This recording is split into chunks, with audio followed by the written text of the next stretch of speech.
It's the pause that is not. It's not a radio gold, is it? The pause. We'll leave you in suspense, dear listener.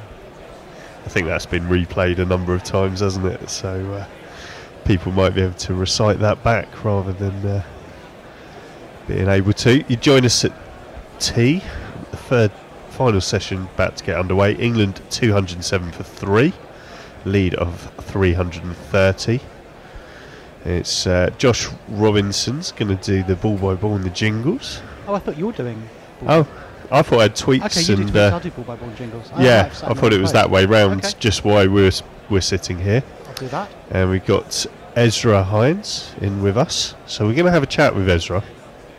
Because two things that you grew up in Barbados, and we're having a really interesting chat off air about A, your cricket team background, and B, cricket in Barbados. And we were wondering, or Hendo was asking you the question about how come Barbados are so dominant out of all the islands, and what was the reasons that you gave? Can you tell us sort of in between overs or in between balls over the next few minutes about that, please? We'll do summary will be structure and funding.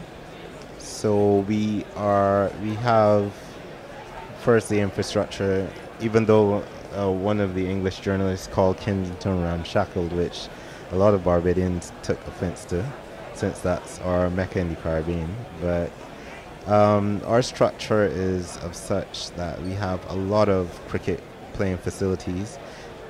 Some of them actually have lights. Or my local cricket ground in Boscobah has 6 light pylons with 6 lights, and it's, we play night cricket there and stuff.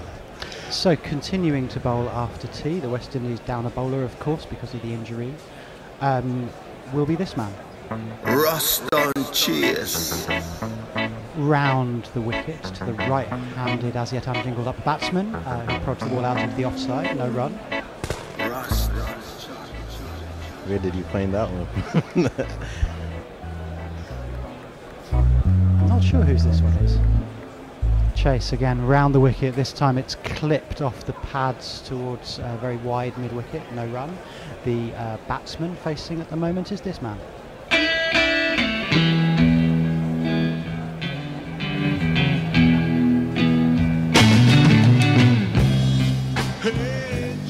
Chase round the wicket, full length, root plays forward, almost a repeat of the shot out towards shortish mid-wicket, no run. Almost looked like Dulwich was dancing to the music just now. I don't know how that's possible. Chase in once more. That slow bounding action as this time Root defends back down the wicket off the back foot. So that structure, Ezra, do you want to tell us a bit about how things look? As soon as Chase gets through his over, because he's probably going to... He is, as he bowls the penultimate ball of the over, this time across Joe Root, bringing the ball back into him. Root off the back foot, forces it past mid-off. It's fielded by the man coming in from wide-ish long off. The batsman complete a single, which brings on to strike. Pryor ain't no loss, 'cause we found someone Sattler. Okay, he can't spell Joss, but he also can't spell Butler. Joss Butler. Just because he is Joss Butler. Chase to complete the over, pitches it up to Butler, who just prods back towards mid-wicket. No run, 1 run off the over. England after the 67th for 208 for 3.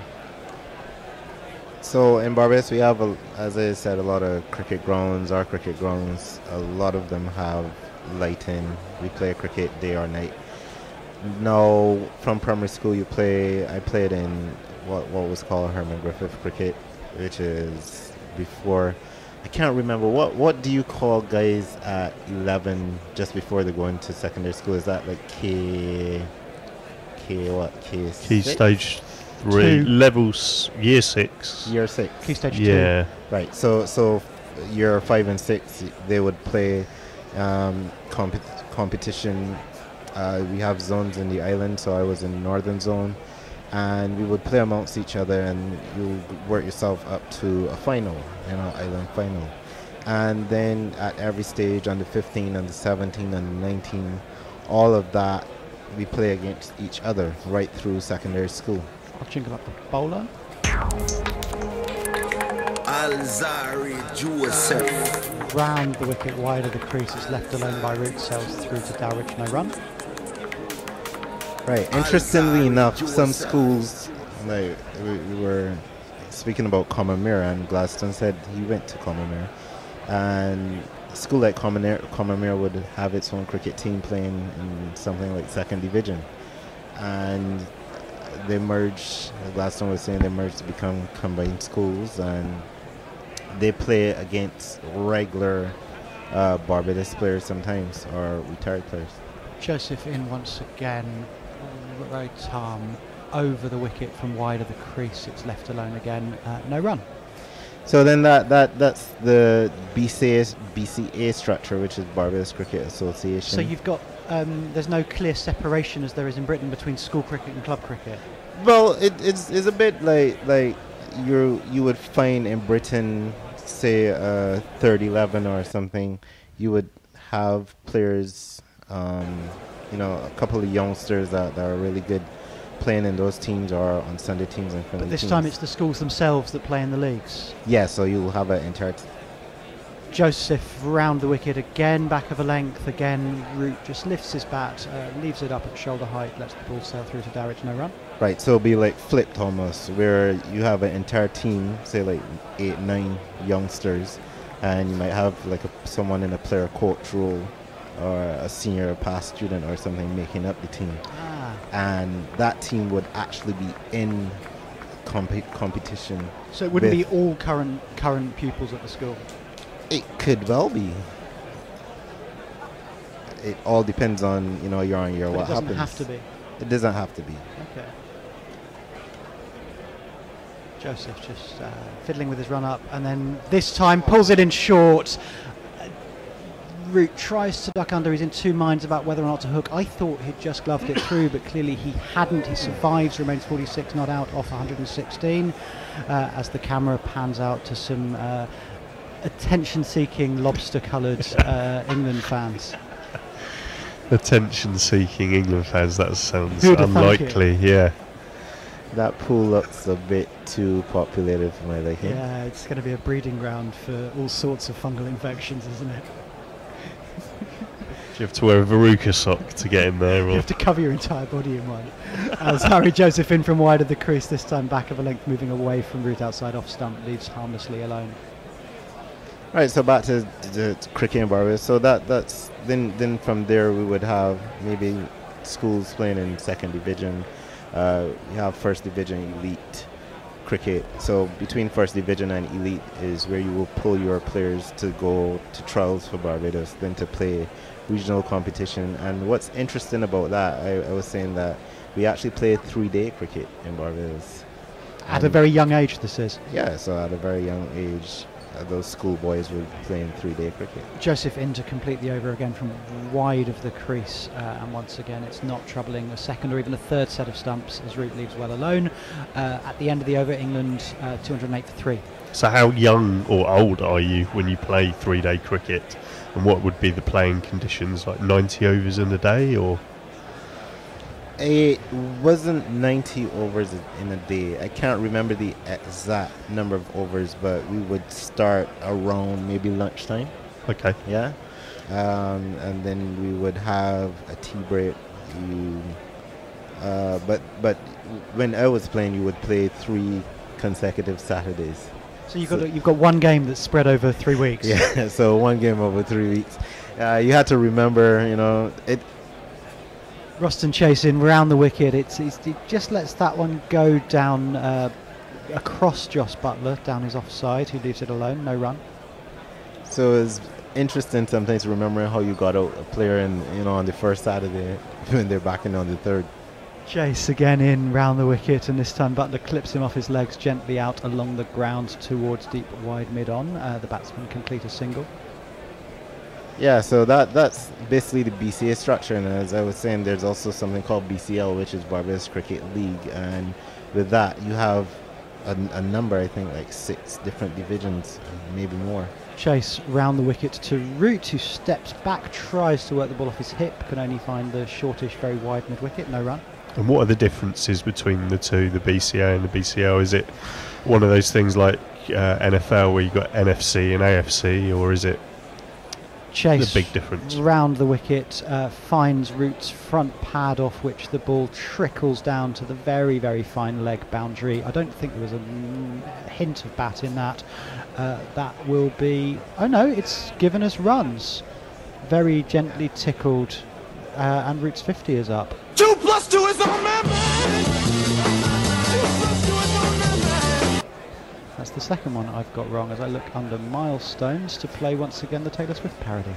When you're 50, sometimes you think till you pass out on the floor. Now your liver's destroyed and you got hemorrhoids. Chase round the wicket, tosses it up to Root, who just flicks it off his thigh pad out gently towards the square leg umpire. It's fielded by the man running round. The batsman complete a unhurried single. Sorry? Oh, so he did get a slight... Yeah, it was beautifully gently played in yeah. front of that front pad. It was my mistake thinking it was leg byes. Very fine. I called it leg byes as well. This time Chase again drifts down Butler's offside, who leaves well alone. At the end of the over, England are 214 for 3, very much in these what would be the boring middle overs of a test match if test matches had boring middle overs. So yeah, you were asking about the levels BCA to BCL. So I would say the BCA is the one that's better funded, and you generally get better players than BCA, but you would find a lot of players sneaking through to BCL who were former BCA players. So it really depends on the unit that you find yourself in. Would you say BCL perhaps is a bit more recreational? Yeah, so it's very, very recreational. BCA, to be honest, is recreational for the most bit, but you know those guys, and they are aiming towards getting in, or have been recent, former players at the highest level. Root takes guard as Alzari Joseph continues. From which end's he bowling from? I can't see. And this time he bends his back, drags it in short. It doesn't get up as much as it might, but Root nonetheless ducks under it. That little bit of uneven bounce showing once again today, looking slightly dangerous. The lead, of course, that England have is 337. I don't think they'll see many problems defending this. It might not be that fun to bat fourth on. Nonetheless, the England batsmen don't look particularly troubled. So is it similar to, say, in this country you might get a county pro turns out for a Premier League side on the Saturday, just to keep their eye in? Is it similar to that? Joseph over the wicket from wide of the crease, and Root just forces him away gently towards the deep point boundary off the back foot, deep backward point boundary off the back foot for a single. Is this BCL? Well, no, I'm just thinking, like, for example, where I come from, Hampshire's Southern Premier League, and you occasionally get one of the Hampshire bowlers, who's Chris Wood, plays for one of his former teams, just to sort of help out and just get some form and get some game practice under his belt. Yeah, so is it used similar? Yeah, so you can actually get that where a player would play for their home team, because a lot of the times players are playing for teams outside of their home unit in the elite competition. Joseph back of a length to Butler, who prods defensively off the back foot out towards cover, no run. Yeah, in terms of the play right now, I think we're in a kind of a holding pattern here, as you keep saying, the middle overs. I do like the tactics. I was saying earlier that the England bats seem to be trying to get on with it, and if you just keep bowling just outside off, let them hang their bats and bowl to an offside field. Yeah, you're never going to see, for a batting side, you're never going to bat under conditions with as little pressure as this. As Joseph bowls again from wide of the crease, jags it back in towards Joss Butler, who again prods out into the offside, no run. Was that a no ball just now? Did they catch the umpire's hand? I saw the umpire's hand. I didn't think it was a no ball. I thought it was just checking something with the other umpire, for example, about the number of balls left in the over. I'm not certain, but I'll look up the jingle just in case. What's your opinion about the number of no balls, and especially no ball wickets coming through in recent years among all the teams in Test, really? yeah, it seems frustrating, but I think it's the thing, they just don't seem consistent in what they check. Joseph again from wide of the crease, and this time Butler plays it straight batted off the outside half of the bat. It's fielded gully, no run. You know, I'm surprised that more no balls aren't called on the field. That where they've made this thing of they go and check the third umpire with every dismissal, and they find, oh, hang on, he's overstepped, but surely he's been doing that plenty of times before, or not necessarily plenty of times, but you know, might have been pushing that line prior to that I think they should dismissal. be calling every no ball from the video. It's too much to ask the umpire, especially with bowlers bowling at the speed of these quicks, to move the gaze from the line as Alzari Joseph pitches one up outside Butler's off stump. He leaves it alone. At the end of the over, the 70th, England are 215 for 3.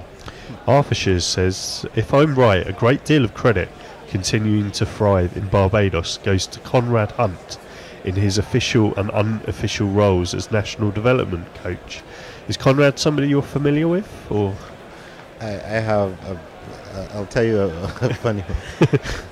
So I had stopped playing cricket for a number of years, and then I went to university, and I played a game for the university team, and at the beautiful Conrad Hunt ground in St Andrew, I made a pair.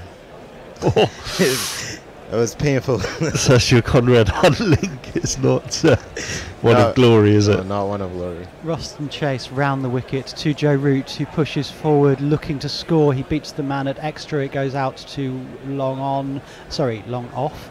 The batsmen scamper through for a single, perhaps more hasty than they needed to. So it was my first ever pair in cricket, 2 innings cricket again, playing over 3 days. And I don't know, this bowler, the ground is on the eastern side of the island, and the wind is very high, and the bowler was just spinning it like a banana, basically. Chase round the wicket outside, across Butler, outside his off stump. He leaves it. Dowridge can't quite field. He sort of fingers it back down into the ground. It's taken at first slip, no run. Chase in again, pushing hastily through his over, and this time tempting Joss Butler outside off stump, who clubs the ball out along the ground to deepish extra, wide long off for a single. I have a lot of time for those comments though, because I don't know when it started, but obviously it started somewhere. You don't build a structure like that overnight. Chase round the wicket to Root, who works the ball off his pads to very wide mid-wicket. I think they'll amble one. They would have had time, I think, for a scamper two, but they content themselves with the single, just knocking the ball around, beating the inner field. There's an in-out field very much to Roston Chase. The England batsmen knocking the singles around where they're there. Chase in again, slightly closer to the stumps this time, drifting onto Joss Butler's pads, straightening into the wicket. He plays solidly, firmly, defensively down the wicket, no run. I suppose you're lucky that you've had the opportunity to make a pair. I was going to say I've never made a pair because I never played a 2 innings game. Yeah, same. You can count yourself fortunate, or maybe not, on that basis. Chase round the wicket again, this time Butler just covers the ball, pitching well outside his off stump with his front pad. The ball drifts harmlessly past it, taken by Darrich behind the stumps. No run. England, after 71 overs, are 218 for 3, a lead of 341. Presumably they're not going to be looking to declare anytime soon, because there's still 2 days left in the game after this one. I don't know, is weather likely to be an issue? I just checked the forecast, and it looks like there's rain tomorrow in St. Lucia. Not surprising if you look around the ground. St. Lucia is a very green country. This is actually the time when we don't get a lot of rain. The hurricane season was actually from, I think it's April to November or so. And there's a change of bowler as the as yet unjingled up bowler bowls to Root outside off stump. He presses forward, no run. Let me dig out the jingle. As he comes in again, right arm over the wicket, slow, gentle bowling. There's only one person it could be. Root defensively again. How can you defend anything but defensively? Our correction would be June. I should say June too soon. July standby. once again prodded out into the offside by Joe Root. If you notice, Brathwaite is running back to his mark. He's trying to hustle through these. I have noticed because it's finding. I can't even. Here he is, Brathwaite in, and once again it's just pushed through, straightish outside off stump.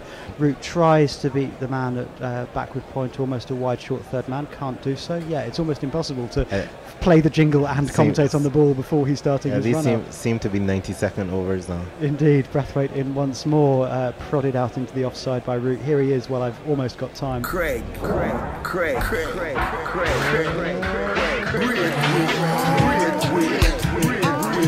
And once again, now finishing the over, this time Root plays a premeditated sweep shot from a ball well outside off stump. He gets his right foot well inside the line and sweeps it convincingly to the deep square leg boundary for one of these. Can someone put a stopwatch on the next Brathwaite over? Because that was gone in no time. It's a bit like the first innings, was he bowling himself A to bring the over rate up and B trying to get through to the second new ball. Absolutely. I wouldn't be surprised if that's the tactic here. Got a new follower. Good afternoon to you, Adi Osinki, or Aid Osinki, and you're down there in Cornwall. It's a lovely part of the world. Welcome to you. Ross and Chase to continue bowling to Joss Buttler, pausing for slightly longer than his captain.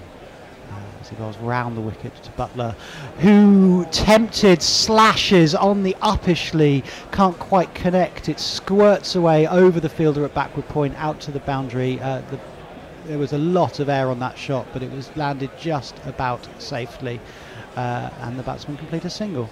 So yeah, trying to get on with it and just over the head of Hetmar there, and running down to the vacant between point and third man area. Chase in again round the wicket to Root, who tries to make room for himself but is crowded a bit by the ball moving into him. Can only chop it away here, just backward of point on the offside for no run.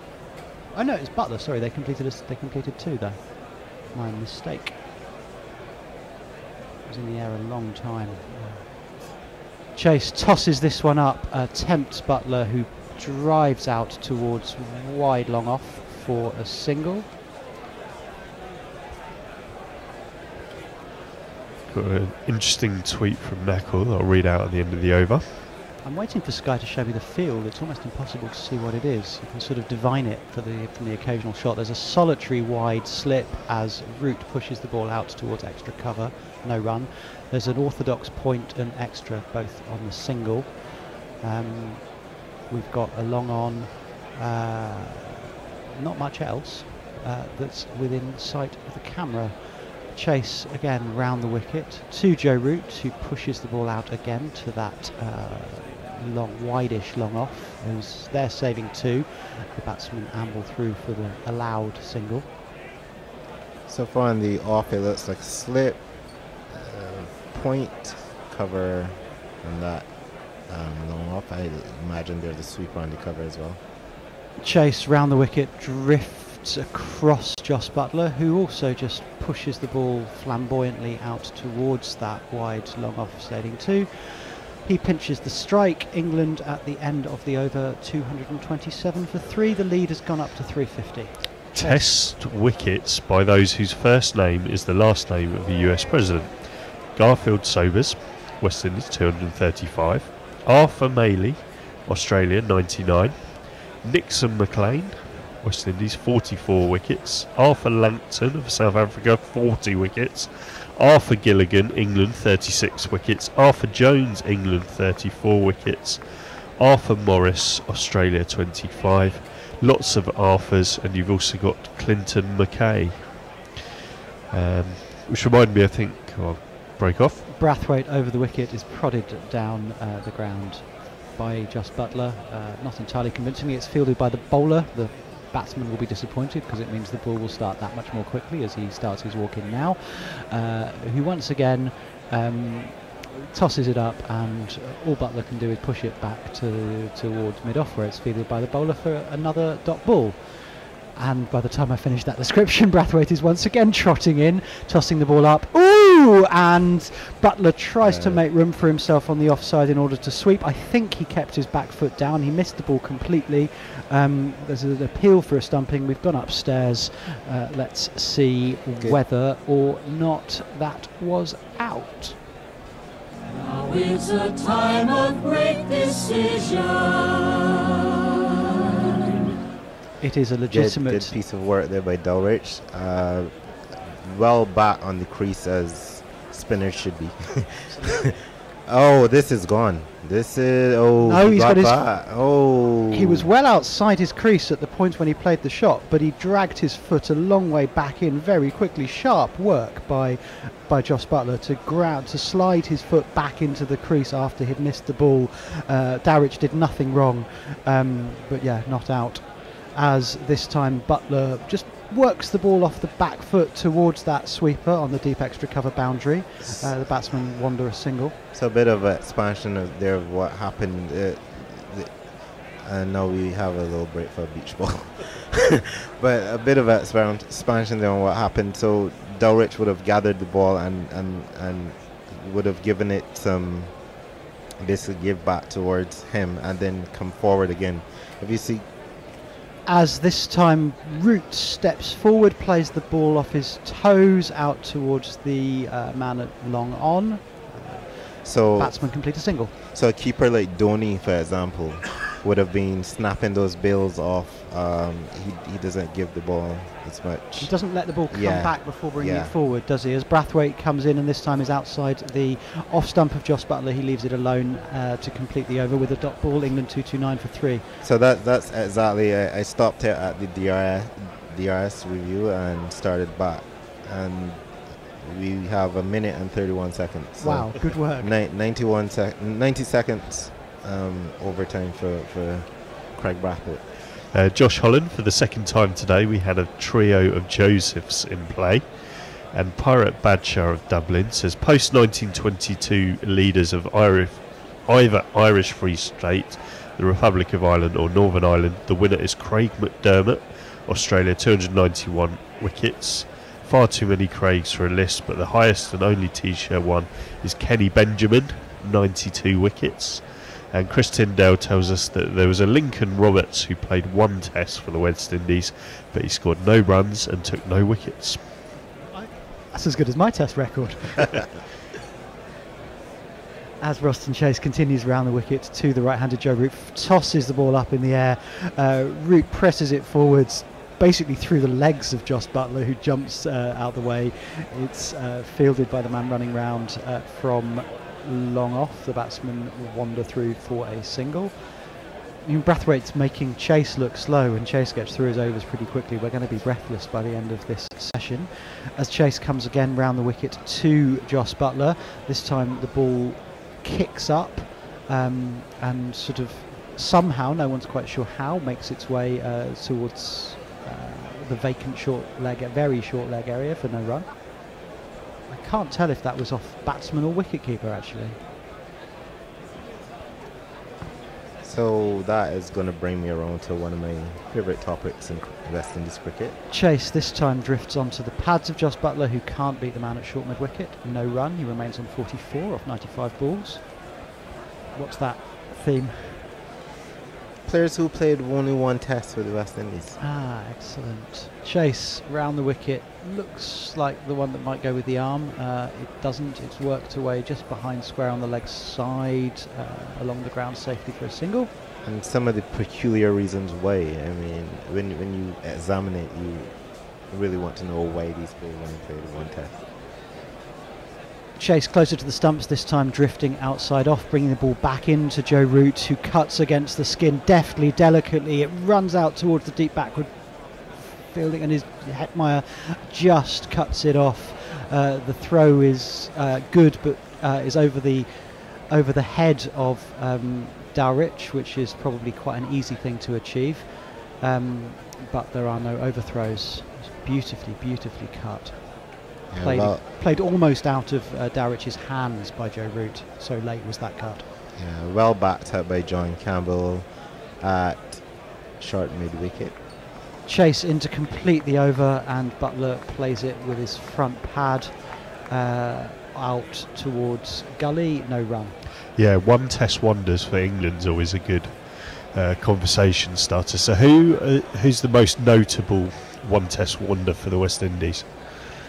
I'm not sure if the most notable. I brought it up in the break room, and the guys had no clue who he was. So if I tell you though, there's a bowler that's currently playing cricket, first class cricket in the West Indies, who has over 520 first class wickets, and he takes it at an average of 16.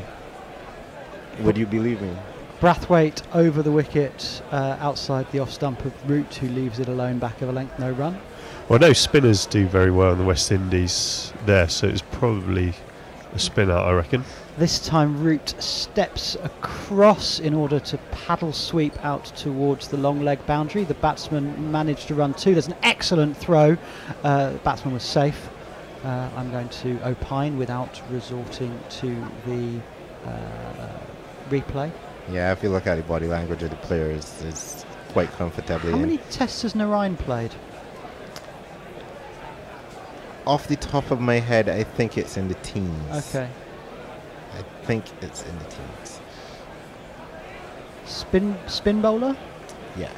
Taking his average at 6, taking his wickets at 16. Brathwaite into Root. This over's going to take longer simply by the fact that they had time to run 2. This time he clips the ball out gently to wide-ish long on for a single. I can tell you it's definitely not Narayan, because Narayan does not have 500 first class wickets. No, he's not played enough first-class games. No, he hasn't. It's probably Chris Hitchens guessed Seymour Nurse. good guess. Ooh, As good guess. Butler but just no. defends proddingly off the It's back a foot current towards player extra actually, cover so for no run. Seymour Nurse is ruled out. And this time Brathwaite over the wicket towards Butler, who just pushes out, can't beat the man at backward point, orthodox point, I'm sorry, no run. Just quickly, Necker tells us that over 73 was bowled by Chase in 2 minutes and 7 seconds. And that's including the DRS. No, it was the Brathwaite one. The Brathwaite was one, sorry. 2 minute 11, including the stumping. Yeah, as Butler cuts out towards backward point, where it's fielded along the ground, no run, Right. and that once again completes the over. So I would have taken the stumping out in my calculation, and that would be about right. So about 40 seconds for the stumping. He also mentions that you've got Jackson Bird of Australia, who's taking 34 test wickets. And Adam Dabrowski says, what about Heath Streak? And yeah, we mentioned him a bit earlier. And we are going to have a 3-person change. We're going to have it now, at which point I will play some music. Great. We won't play some music, I'll just talk. While standing up. That was meant to be an end of over change as Joe Root drives Roston Chase up to long on for a single. That takes a score on to 238 for 3. I can only do 2 tweets from here, it'll be grand. And indeed, we're back. So what I meant was, do you need an extra... Do you need the laptop to do it, or can you manage it from where you are? I believe I have the account on my Then you are fantastically secondary under control. phone. 2 to 39 for 3. Josh Butler. Under control. No one's ever said that about me before. Josh Butler 46. Joe Root has made his 50 for this series. He's moved on actually, in rapidly sharp order to 68, having made his 50. Only 4 overs to the new balls though. New balls. Getting my sports confused. I would suggest it's a good score. It's one that, listen, getting runs at any stage is good runs. Indeed. I suggest it wouldn't be one of his more memorable ones when he sits back and tell his grandkids about the series that's already gone, yes, I guess. Yes. Butler was forward to that, pushing it away into the onside from Roston Chase, who'd lop again, sort of tossed it up outside off stump. This one is big foot forward and straight driven. The 2 men converge from both long on and long off, so it will restrict Josh Butler to a single and bring Joe Root back on to strike. Yes, well, of course, as we learned from Alistair Cook's 200 in the Ashes, runs scored when you've already lost the series don't count. Well, I don't know that they don't count. They certainly count towards your average. According to people with opinions who are morons. Yeah, how much you cherish them might be governed by that. In comes Roston Chase. There is, of course, a slip in place, so he's persisting in looking to toss this up. He's coming around the wicket to the right-hander, but still tossing it a kind of a cross and to outside the off stump. As he is this time, though, it's on leg, and Joe Root pushes that to backward square. There's a man there, and there's no run. Dear me, we've Anackel's given us a list of Test wickets taken by those whose first name is the last name of a US president. I think we've already had that list, but he's just said I missed one. Jackson Bird from Australia has taken 34 Test wickets. What was Gladstone? He was ahead of that, wasn't he? Oh no, you were 51. Well, that's US presidents as well. So, oh, mate, honestly, some of those on the list, like Heath Streak, okay, but Jackson Bird, you don't want to come second to Jackson Bird. Don't want to.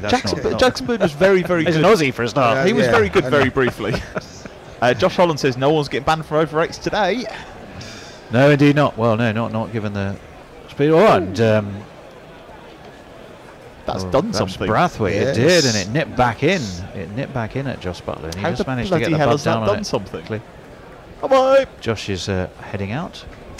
Yeah, that one really took the inside edge. Actually, is back into his legs from Butler. This time he's onto the back foot, almost like he'd learned from the ball before, and gave himself a little bit more time the to odd play ball that. On this pitch, it just does bounce a little bit, and I think Moeen Ali will be.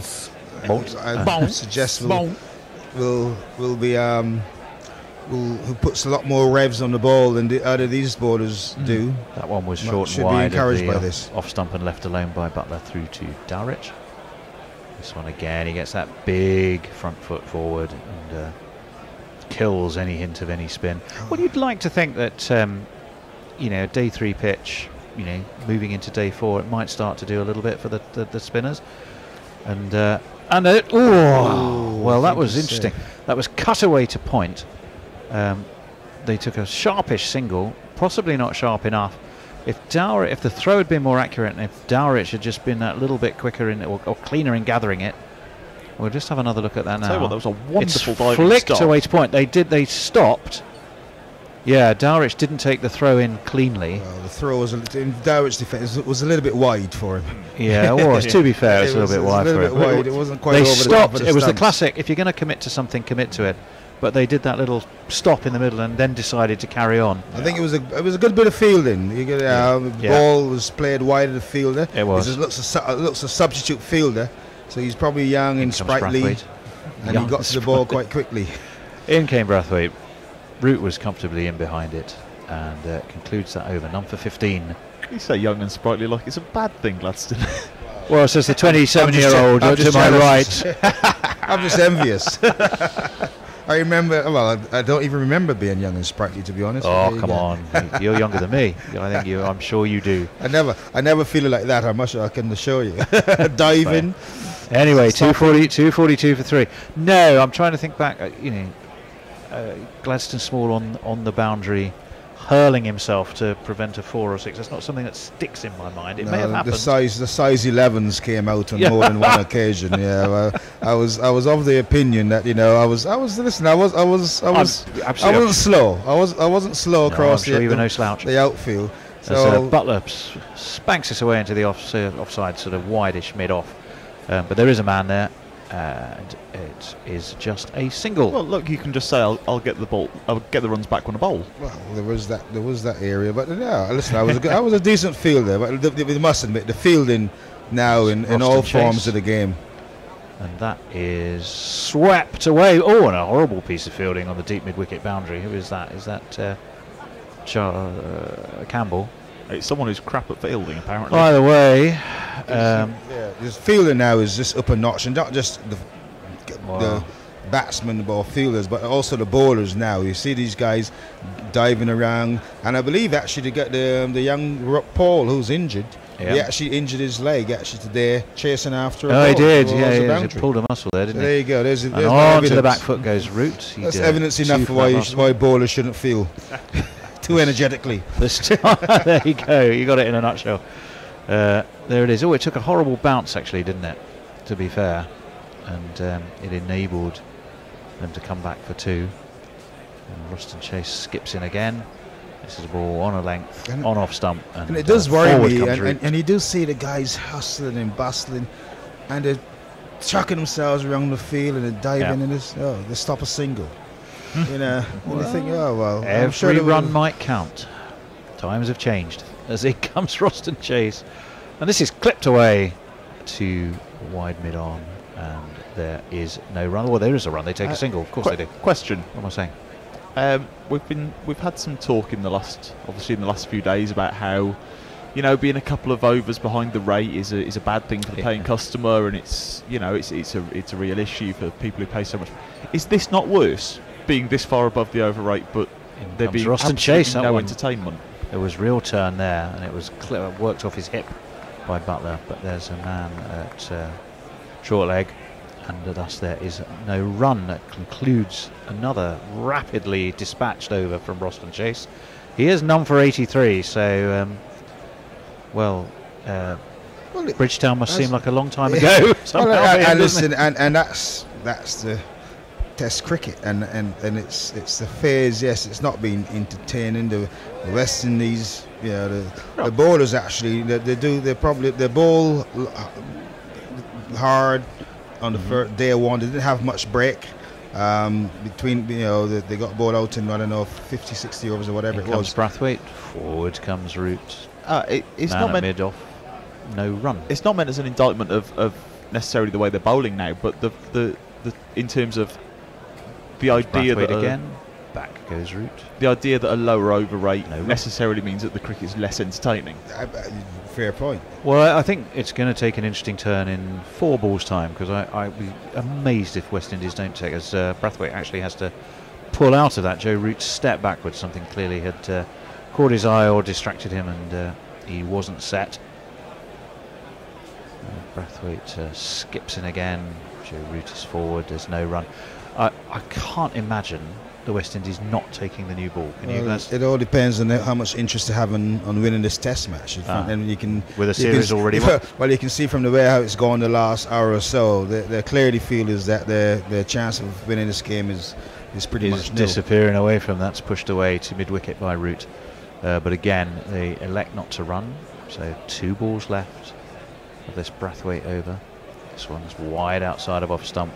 Root's able to step back and just stroke it away to backward point, and he will help himself to a single. He moves on to 73, and Butler is 1 short of his own personal milestone, because he's 1 short of his 50 from the 109 he's faced so far. The lead for England, though, 370. That's starting to look a formidable advantage that they've accumulated today.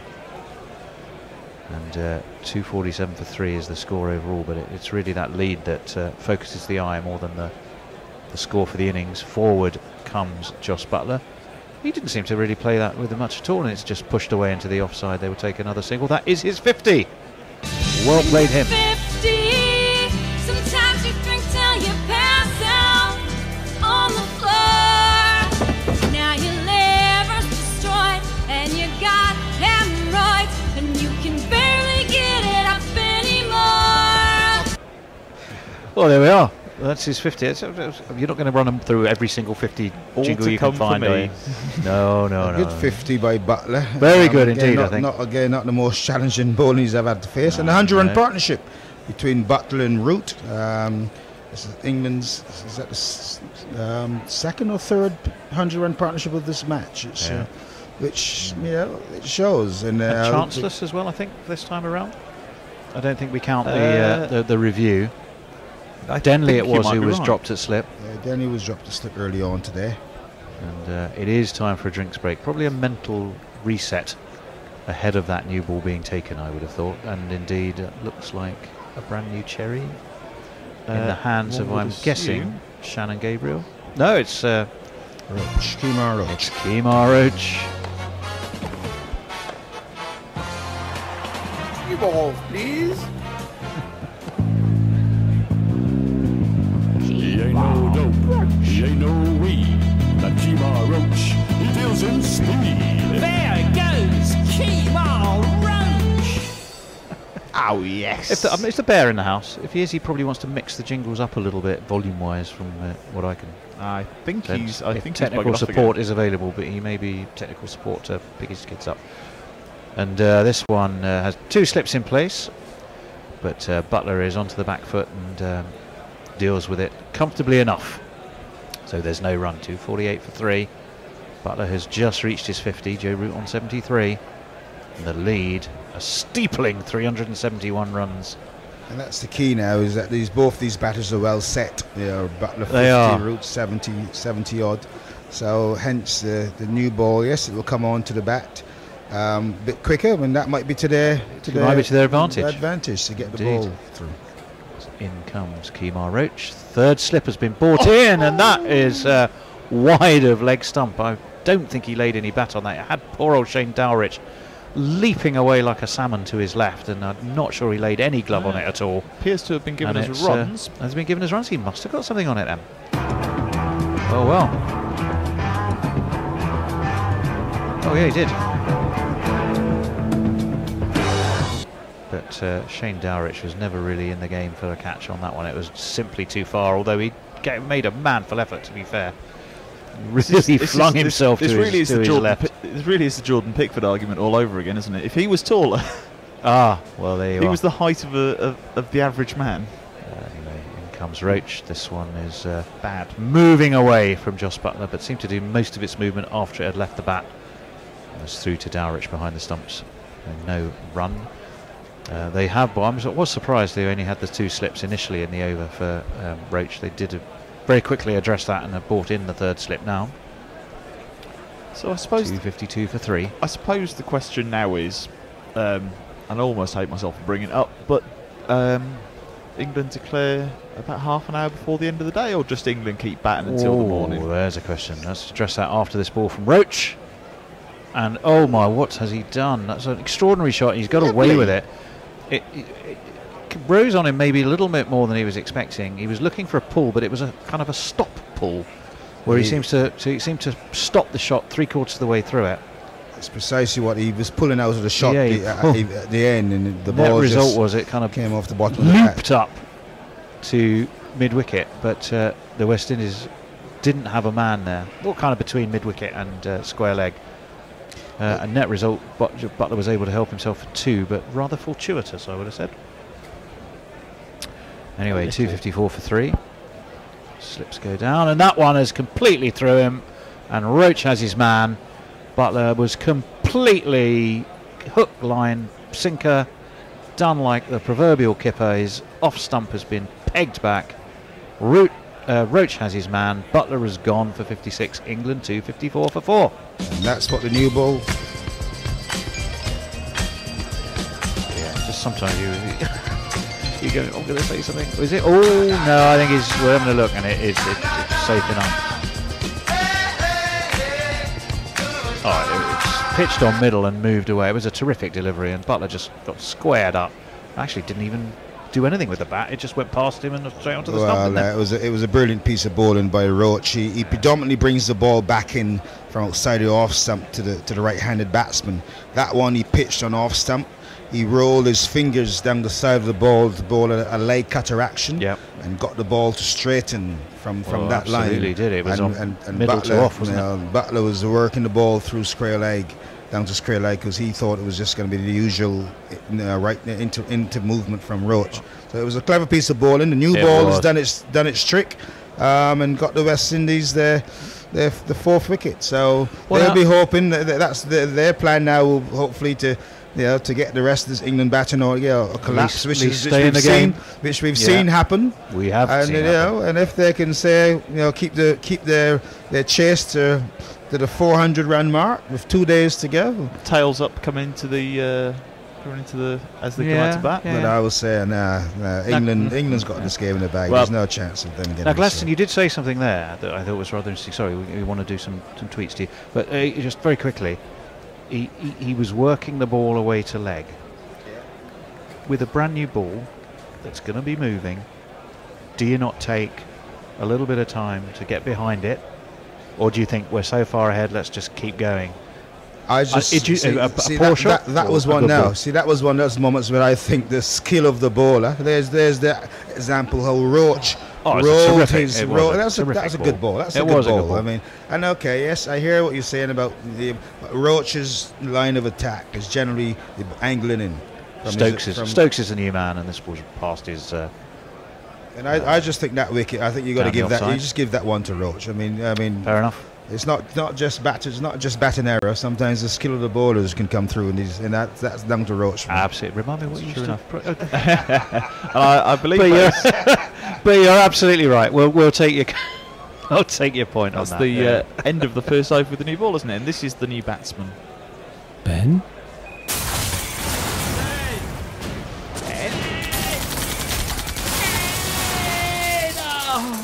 Ben Stokes. Well, Joe Root is still well on his way at 73. Ben Stokes has just faced the one ball from Kemar Roach. I don't know much about Kemar Roach's personality, but he strikes me as being quite cheeky and enjoying the cut and thrust of the game. That was a fantastic little expression of the. He sent in. He didn't say anything. There was no aggression. He does look a bit of a cheeky chap. He reminds me a bit of like cheeky. Darren Gough was like that. When Gough, fiercely competitive guy, but he had a smile on his face. Which actually is not a bad way to play the game. Here is a man with the new ball. Shannon Gabriel, in he comes. And this is short and wide, and Root is able to get on top of this and send it down to deep backward point. They will just take a single though, as that is an area that's well patrolled. Very much a man who plays with a snarl on his face. Yes, Shannon Gabriel. Although, Do you know who's playing? No, who is that playing? Why, it's Gabriel saying, will you be ready to go? Although Stuart Law was actually saying Shannon Gabriel was as soft as putty and very gentle character, and you have to sort of needle him a bit to get him fired up. Not what we saw earlier when he was having his tantrum, but there he was.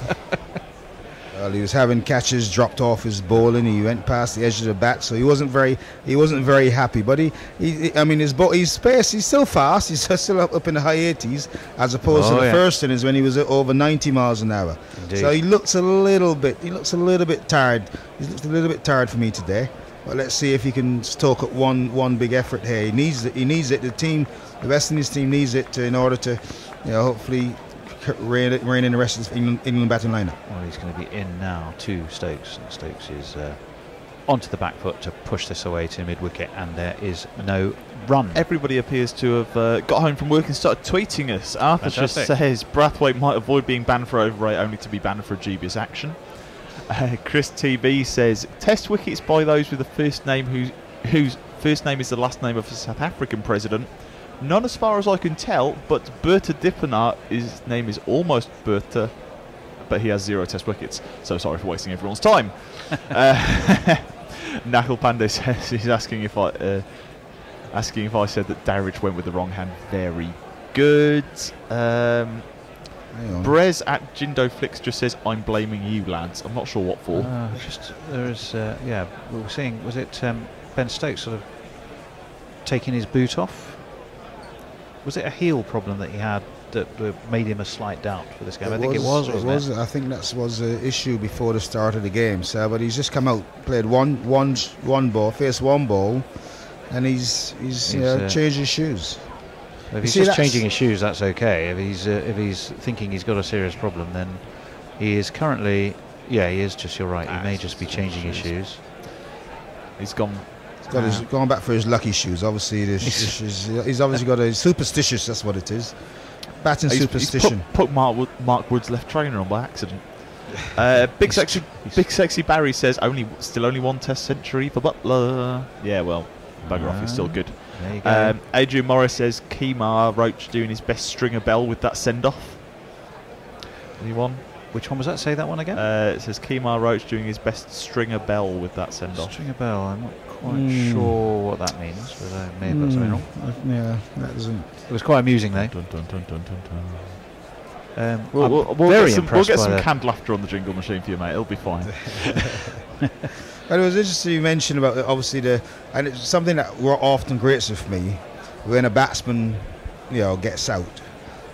And we always tend to look at the first that comes to mind is it's a poor shot, rather than sometimes I probably it's just me and the occupation I did.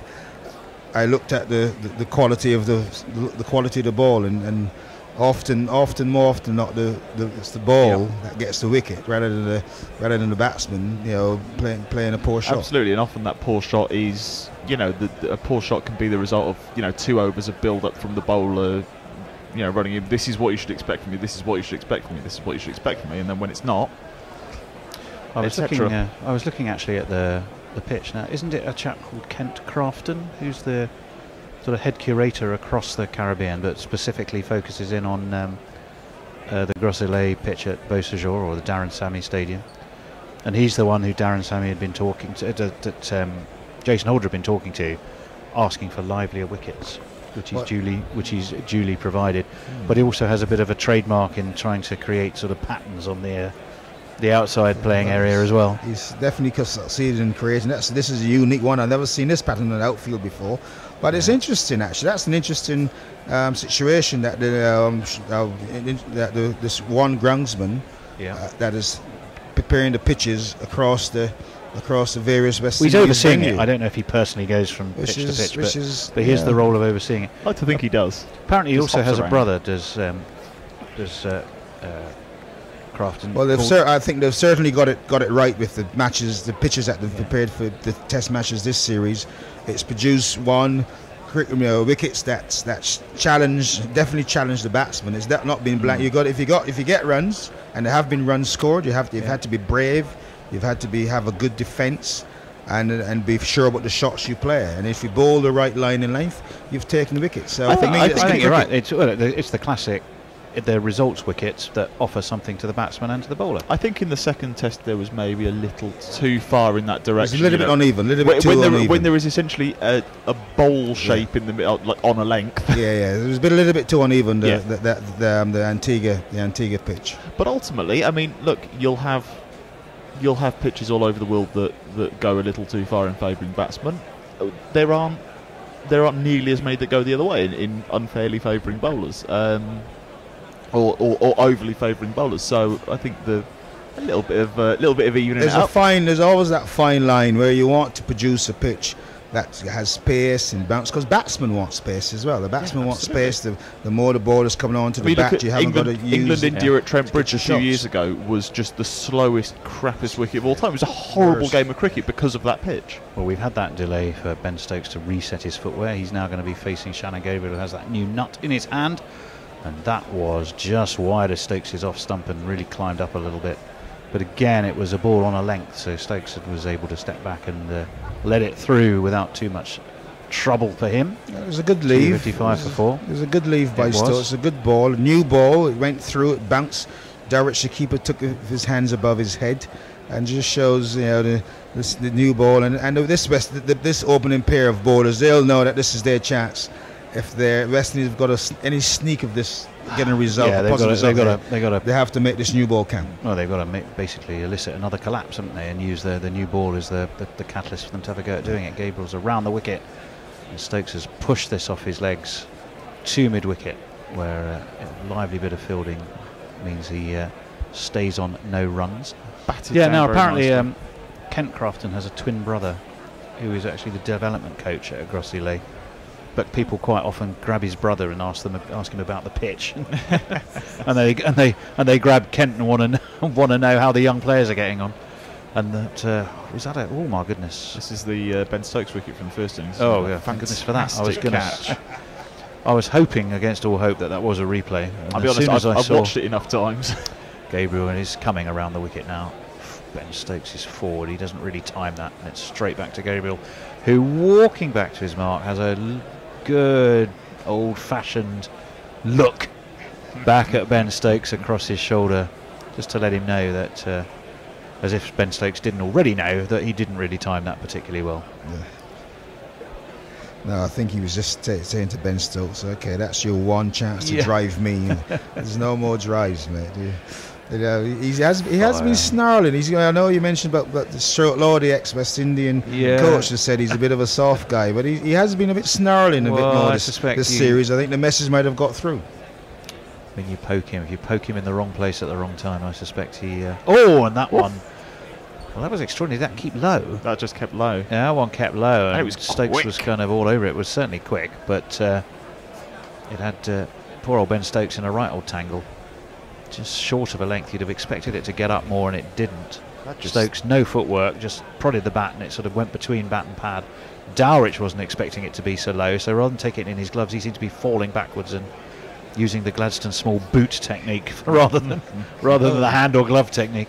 Well, the ball didn't carry through; it bounced before it got to Dowrich, and that 80 plus miles an hour going through to the keeper. It's he knows he's going to get a bit of a sting on his not going to catch him in the palm with his hand. It's going to sting him. Well, of course, everyone says variable bounce is such a nightmare for batsmen, which it is, but it's actually bloody hard work for wicket keepers as well, who have to also anticipate what it's going to do. They've got more time, haven't they? Lazy buggers. Anyway, it is Kemar Roach, 1 for 19. He's in, and what a delivery that was to Root. Oh my word, well, both of them have cheeky grins on their face. Roach, that one was absolutely perfect. It was a ball on a length on just wide of off stump, and it just cut away. Again, it's that leg cutter. Goodness me. I don't even think it was a cutter, because the seam was relatively up the entire time. Yeah. It just came off it so sharply away to the slightly short of a length, possibly. 80 mile an hour, 80 mile an hour leg break, 80 plus miles an hour leg break. It was an 80 mile an hour leg break. Kemar Roach is an astonishing Joe talented Root. bowler. So we have 3 slips and a gully in place. He's in again. And this one is on leg stump this time. Root again is in a bit of a tangle. Takes him on the top of the fly. No, top of the thigh.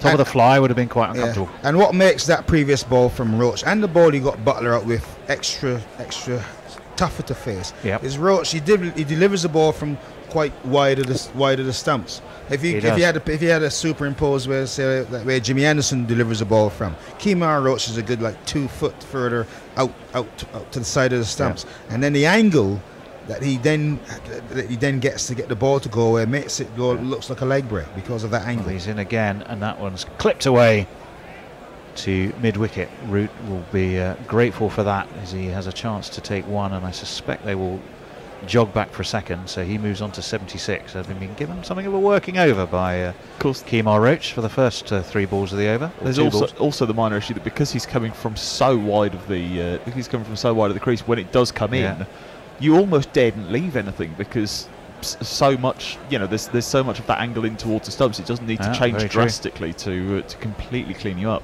The batsman gets batsmen playing at balls that are wide of the off stump because of that angle. Roach is in again past Rod Tucker, and that takes the inside edge, like that one of Joe Root's bat. Was that a drop? It wasn't a drop, I don't think. Did it bounce? Definitely an inside edge.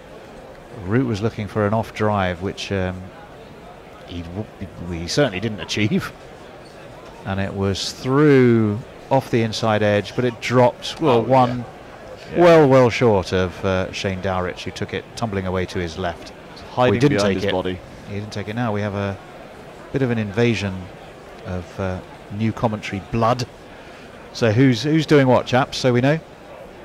You're there. You're taking over my lane. I'm going to do some tweets. Kemar Roach. Forward comes Root. Away to mid-off. No run. So there's 1 ball left of this over from Kemar Roach. 1 ball left of my stint. 2:57 for 4 England. Sorry, has Hendo decided to stay out there again? Stokes yet to get off the mark. Joe Root looking set, but this new ball is providing a number of challenges from both Roach and Shannon Gabriel. The question, as Gladstone was saying, is just how much have they got in the tank second time around? Well, and I think that's only they probably know that. In comes Roach, and that kept low, and Root again. It was an ugly shot because he had to jab down on it, and he knows he got away with one there. So that's the end of the over. It was 80 miles an hour. It kept low. 2:57 for 4. I shall love you and leave you. We shall have new blood any moment. Thank you, and over and out from me. Thanks a lot, and see you guys, Gorilla cricket lovers, all very soon. Thank you very much. Thank you, Gladstone. It's been a great pleasure.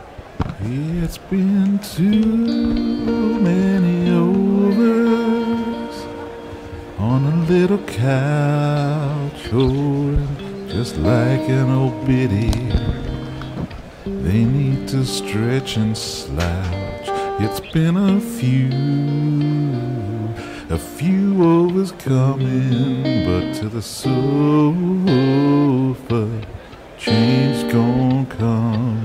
Oh yes it is. Yes, it is, and yes, it has. Thanks very much to Gladstone Small for his comments today as Shannon Gabriel comes in to start a new over. He bowls a short ball to Ben Stokes that has to be taken behind the stumps well above the head of Shane Dowrich. And Stokes yet to get off the mark. 7 balls he's faced so far. Nakul Pandey entirely correctly says the only true bad test pitches are the slow flat puddings, Melbourne 2017, Trent Bridge 2014, Nagpur 2012. Away with you and give me uneven bounce, balls seaming off the cracks or sideways turn anyway. The man is correct, and for the love of God, can someone in the green room bring me a beer? Yeah, that's 3 test pitches that are memorable for all of the wrong reasons as Gabriel comes in again, and it's just driven to the man at extra cover. There's no run. Trent Bridge was I commentated on an awful lot of that test, and it was almost universally torturous. Yeah, I can remember sort of was moving house when that match was on, and sort of packing up a few boxes and then going back into my living room and going, oh, has we got anyone out yet? No. Yeah, sorry, there have been no runs and no wickets since you last left. Yes, that's right. I think we saved a fortune on the removal men by getting it all done ourselves during that test.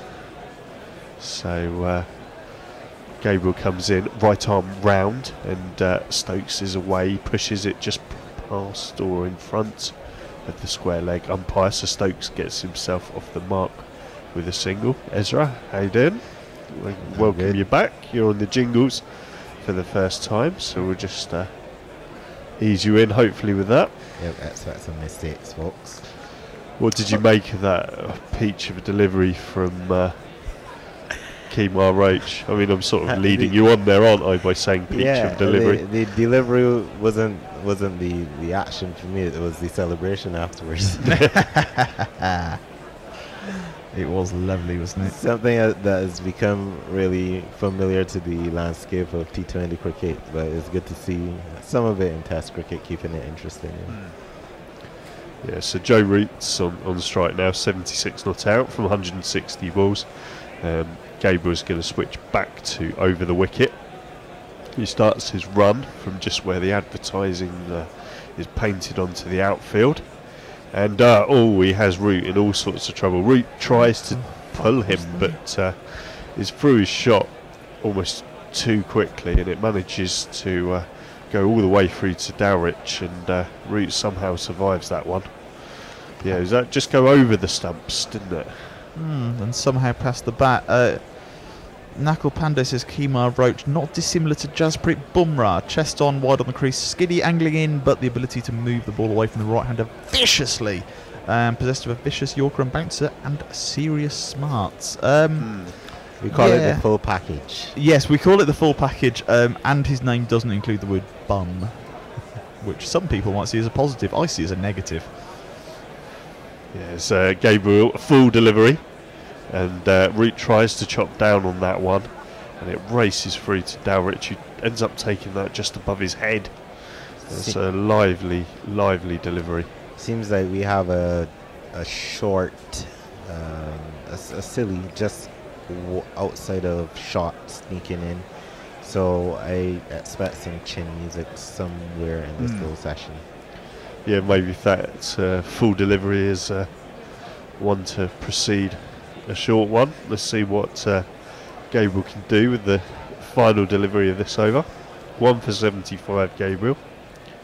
He's going to be completing his 17th over now as he comes in, and Root tries to drive that one, but it just ends up going along the ground, not exactly where he wanted at all. Would call that to the short leg fielder.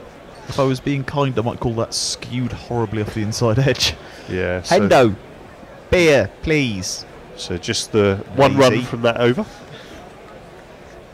So same player being brought into action. That's Chase actually, who's under the helmet. A bit of a strange one to have such a tall player right under your eyes. Yeah.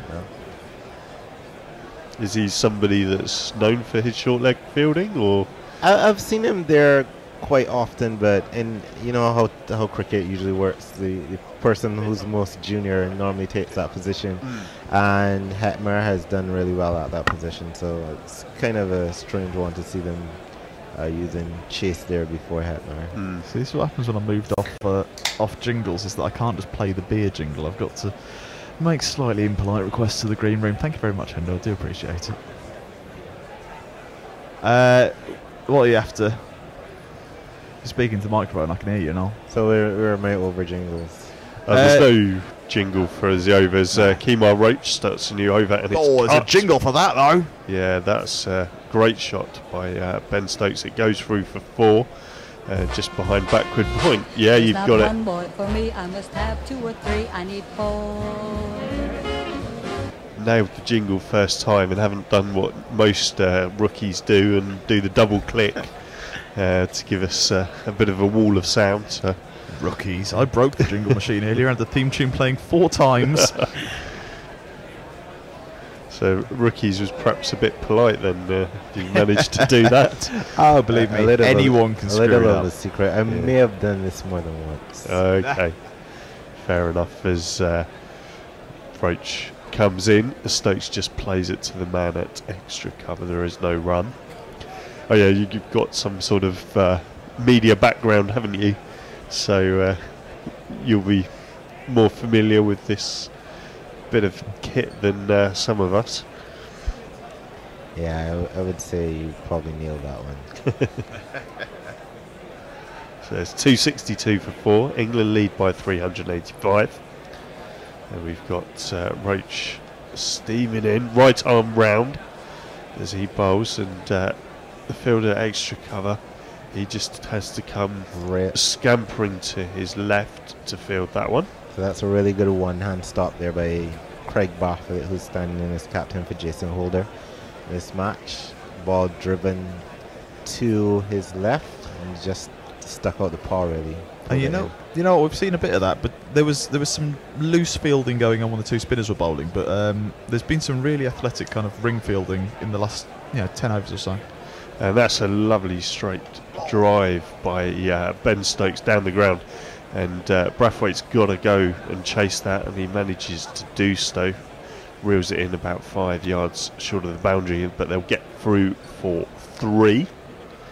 Maybe another little theory on that is, I think you would kind of be a little more afraid of the guy that's going to bowl 90 at you in the nets than the guy who's going to bowl the sort of pace that Brathwaite bowls from time to time. It's a valid point. It's an incredibly valid point.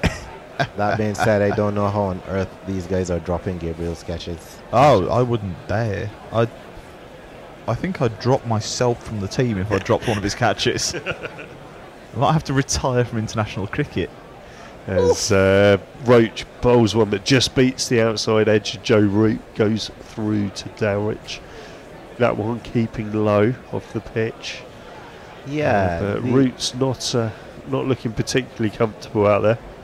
Yeah, the carry seems to be a bit of like all over the place at the moment. Dowrich taking that one really low to the ground, fingers touching the ground. The pace and the bounce off the pitch both seem to be reasonably uneven at the moment. And that one's wide of off stump. That one carried through with a lot more vigour. But Joe Root just shouldered arms to that one. He had no interest in playing that one. And that completes the over. England 265 for 4. As much as there is, I think, the kind of uneven or relatively uneven bounce and pace will be, some of the West Indies opening bowlers will be looking at and going, oh, we can get a couple later. I think the West Indies opening batsmen will be going, oh, bugger. And did Sam Curran just tweak Mark Wood's nose?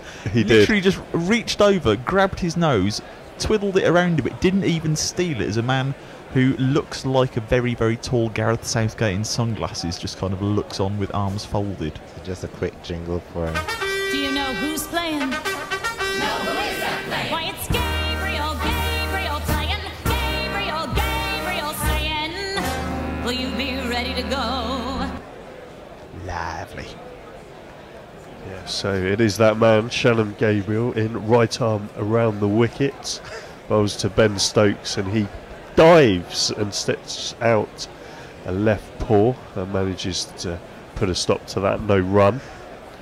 I just spotted a mate's flag in the thing. Hey. Phil Caswell. Oh, that's a very impressive piece of bowling. He managed to knock it off his own wrist and ankle. And then just kicked it away for someone else to pick up. Delightful. Oh, fast bowlers hardly ever pick up their own ball. Have you seen 6 foot fast bowler bending to pick up a ball? He was already on the floor. It has nothing to do with it. And he's like, you can get that. Yeah, exactly. So he's going to bowl to Ben Stokes again. Stokes 8 not out. As Stokes just tries to cut that one. And it just goes to the man at gully. I think we need more fat cricketers. I'm fed up of these, like the 6'2", really fit, muscular, athletic cricketers. We need more fat cricketers. Well, that is a bit of a controversial topic right now in the Caribbean, if you know. Oh, is it? Yeah. Are we talking about like one particularly large batsman in particular? Yeah, we are batsman and bowler actually. So. Well, yes. Who happens to be leading our regional? Yeah, who cricket. happens to be absolutely brilliant at cricket? Yeah, he's actually leading the wickets for the first class competition for the season right now with 39 wickets, I believe. He's weighing in with his share, I think it's fair to say, as Gabriel switches to over the wicket to Stokes, and that one's down the leg side. Down the arse. Taken by Dowrich. Oh, here we have vintage Bishu 2015. Oh, the salute! Yes, it's the Marlon Samuels Ben Stokes salute, which was christened in a Gorilla Cricket T-shirt, wasn't it? So I think it was. Yeah. Might still be available, the merchandise. That is one of the stairs straight ahead the entire time. The full 360. Everything about it. The is drop of the hand, perfect. isn't it? Yeah. Great cricketing moments as Gabriel comes in to bowl to Stokes, who just manages to get some bat on that. It just goes to the man at short mid wicket. There is no run. And Marlon Samuels, as I was saying, in the West Indies. Speaking of chuckers. Yeah. Oh. Your insurance again. Right. So Marlon Samuels recently has been blowing up a storm in the Caribbean. He calls himself the Icon. And recently he came out on blast and had some words to say to Dwayne Bravo. Oh, really? About the tour of India, that famous tour. Oh, the one that was cancelled halfway through. And the reasons why he supported the board. And Gabriel to Stokes. Stokes tries to turn that on the leg side, but sort of half pulls out the shot and manages to just get something on it. And there's stairs between Gabriel and Stokes. In between deliveries, Sky have been showing sort of replays of chat between Ben Stokes in this series, and of course that 2015 series when Marlon Samuels gave him the salute. So should we expect next time Bravo plays for the West Indies a little handmade sign that says "Ya Marlon talk now"? The next time what? Well, yeah, quite. Oh. Yeah, seems unlikely. As Gabriel just puts one across Ben Stokes, but it just goes through to Dowrich behind the stumps. And that's the end of the over, a maiden. And England 265 for 4, lead by 388. Tweets. We have none. Ooh. Oh no, I'm sorry, we do have one. We have one from @Captain Pencoid. Bring back Bloaty both them. Yeah, do that. Or oh shoot, who was the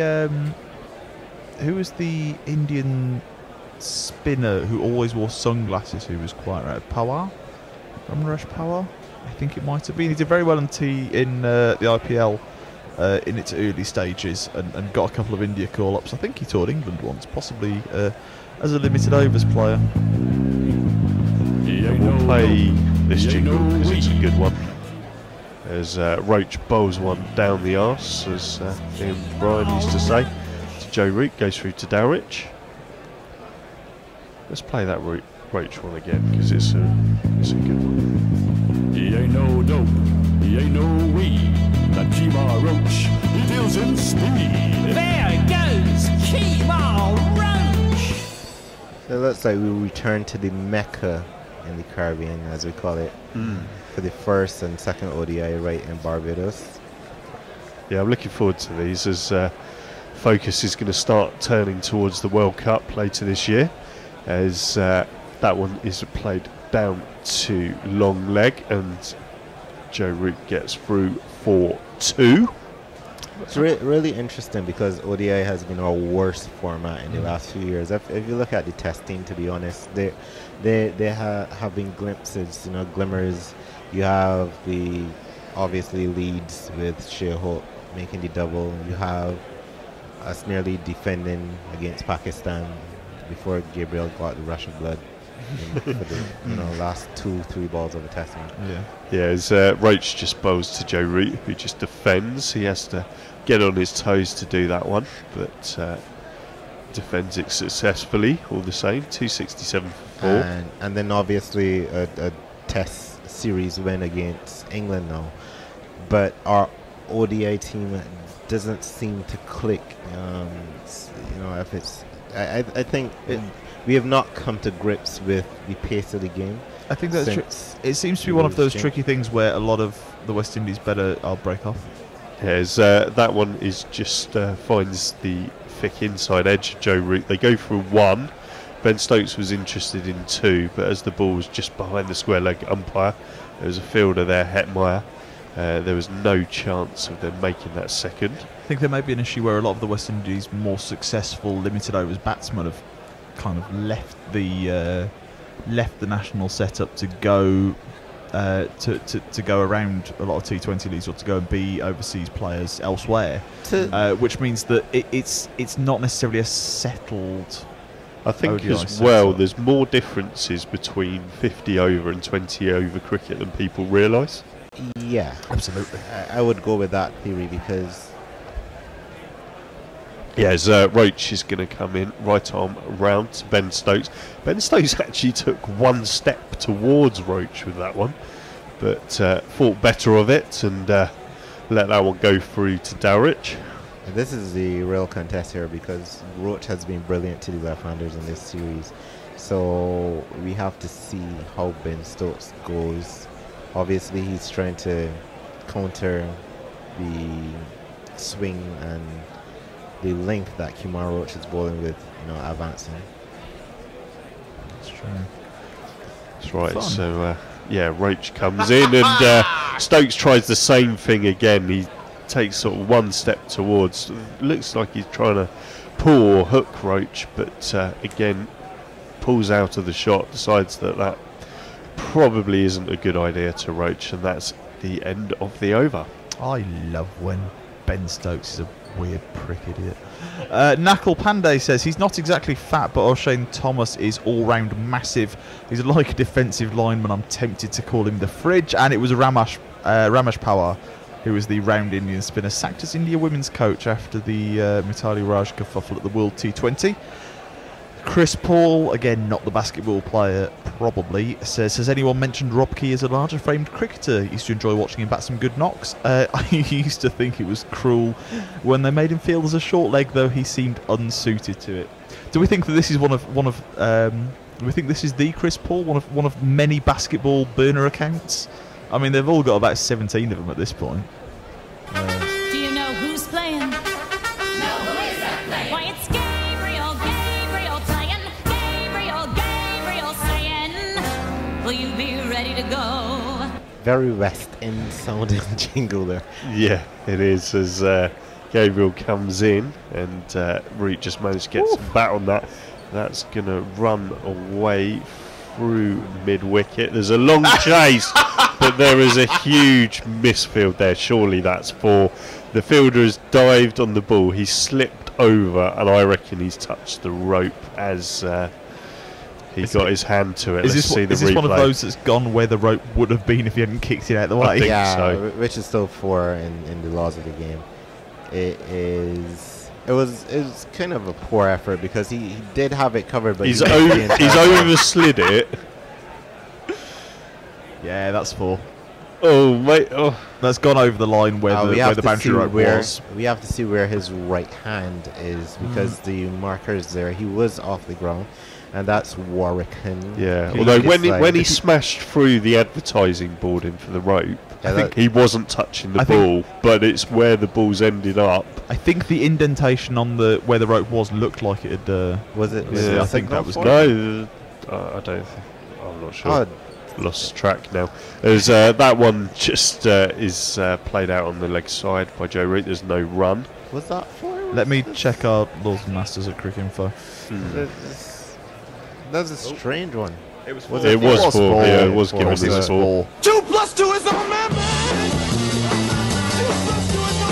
He got there in the end. Yeah, correct call. A bit like Warwicken got there in the end. I find the technology quite bizarre because you're wondering like what are the third umpires seeing? You know? Yeah, so England 272 for 4, Root 83 not out. He's been there for 171 balls, and that's a full delivery that Root just manages to chop his bat down in time, and because there's no fielder in the vacant square leg area, they can jog through for a single. Can I just put out a quick plea to all the gentlemen, ladies, and those who identify as neither out there? Tweet us, send us tweets. It's been the end of it's getting towards the end of a very long day, and we want to hear from you because you're really why we're doing this. It's nice to have a bit of input in it.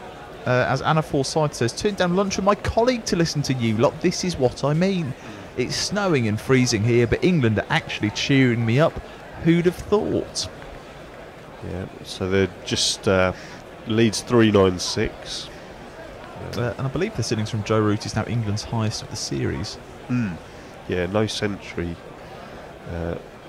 yet for England in the series as Gabriel comes in to Stokes, who just tries to work it on the leg side, but it just hits him on the body about waist height.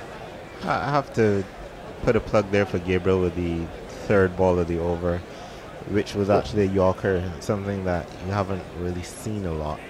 He counted himself unlucky, walked right back to his mark with his hands on his head because it was really, really well dug out. It was a good Yorker. Close. Yeah, good bit of bowling, good piece of defence by Joe Root to get his bat on time on that one. This is Gabriel to Stokes again as he waits, and Stokes tries to drive at that one. They've got a man in now at short extra cover for probably that exact shot if he misjudges one, but it'll be absolutely travelling there, won't it, if Stokes does drive one in that that region. It's funny how over the course of a game some players continue to occupy key slots, so that's working again. I think I've called his name about 5 or 6 times since I've been on. Yeah, he's been very busy the last few overs, and Gabriel's going to come in to bowl the final delivery of the 88th over as that one hits, I think, Ben Stokes in the box. It was a shortish one, but it didn't get up particularly high, and it's hit Stokes in the midriff, and Joe Root's having a good laugh at that, so I think that confirms where it hit. And it's the end of 88 overs. England are 273 for 4. Wouldn't Ben Stokes love to... I've completely forgotten what I was... I've forgotten mid-sentence where I was going with that. The second half of that sentence. I think I might be going senile. Anyway, Adrian Morris says, quick poll, will he do it? He hasn't attached a poll. Oh, that is right in the bollocks. I guess that is an absolute horrible cock botherer. There'll be a groove there, won't there, with the box. I guess he's getting at if Root was scored 100. Yeah. This is what I assume, and I think at this point we would probably assume that Joe Root would make the 100. Interesting observation. A lot of subs on the field. So for instance, I can't recall seeing Darren Bravo for a while. That's one player that I'm missing. I'm trying to figure out who else am I missing. Paul? I haven't seen Paul. Yeah, for a while. Kimmer Paul's been off almost all the day since his quad strain. Yeah, so we've got a change in bowling. Yeah, we have, and he bowls his first delivery of the spell to Root, who just defends, no run. And we get this guy ready. Here we go. Alzari Joseph.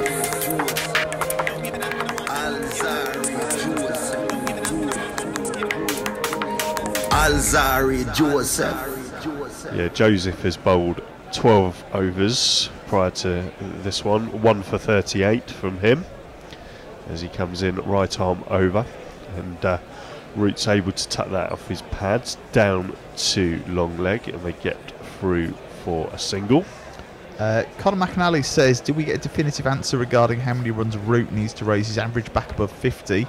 And do you think he knows and will declare once England make that score? No and yes, respectively. I'd have gone yes and no. Or we didn't get a definitive answer. This is Twitter.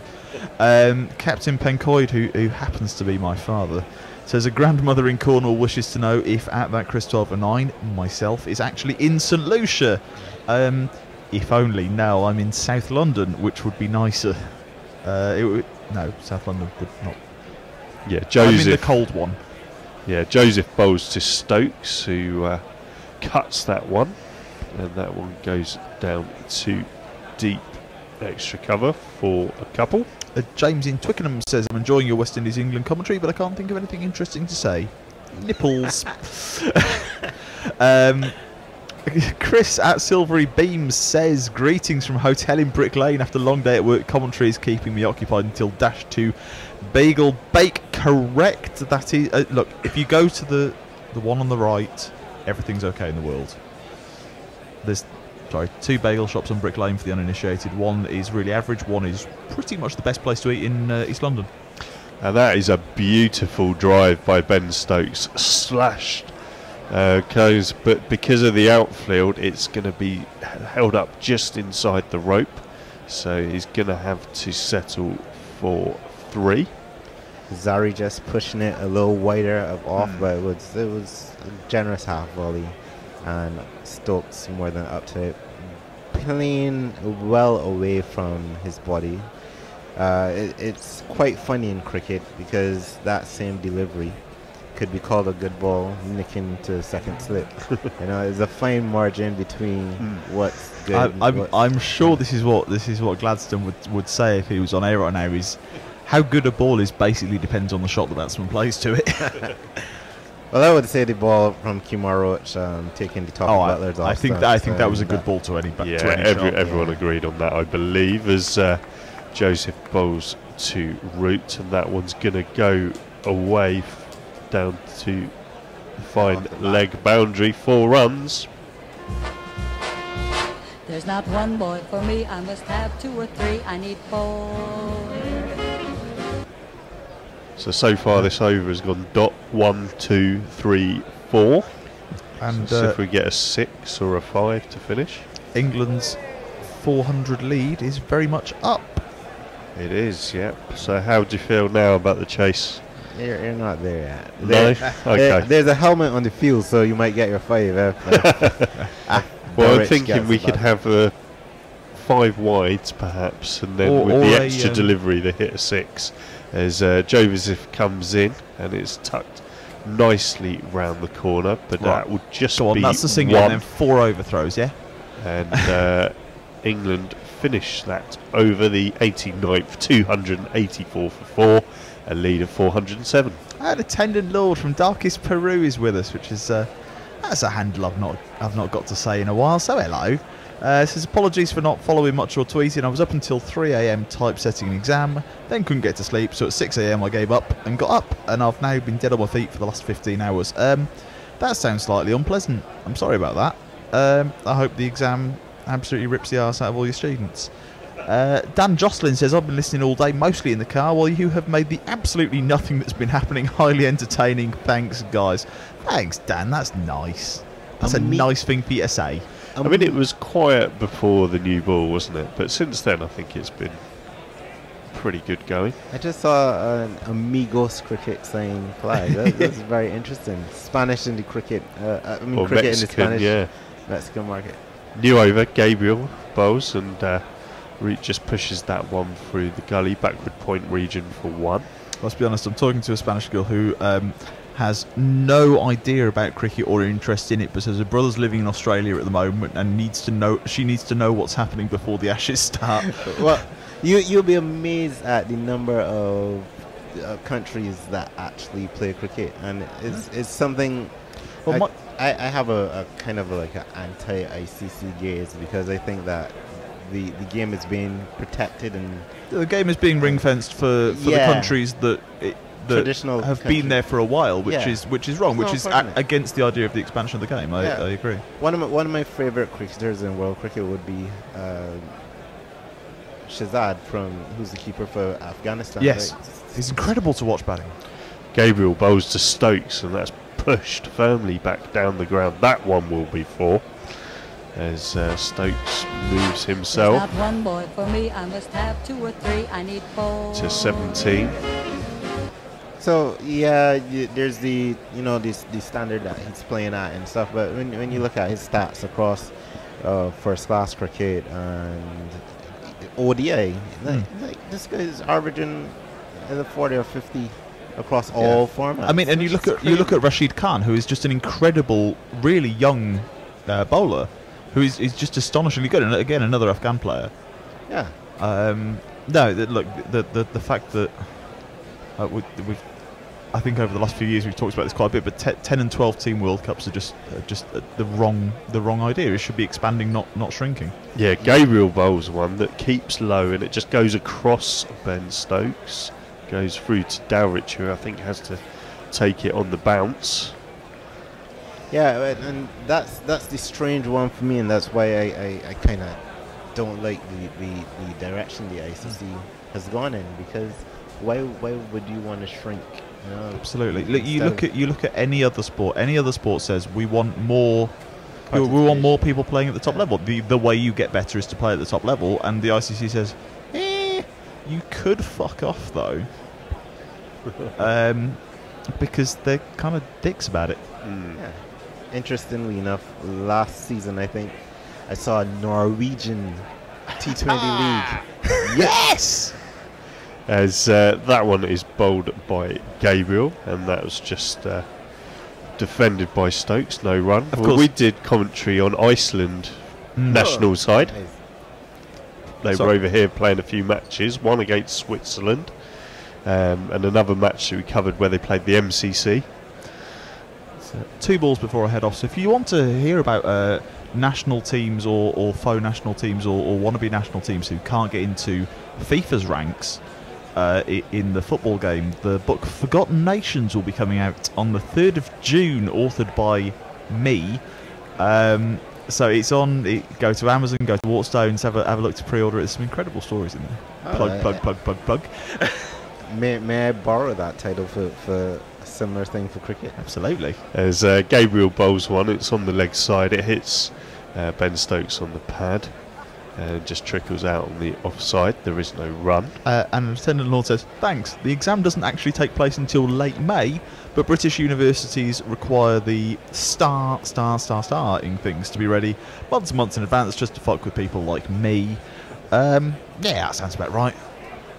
British universities really don't exist for the benefit of the people who lecture, or for the benefit of the people who go to live in there, as far as I can tell.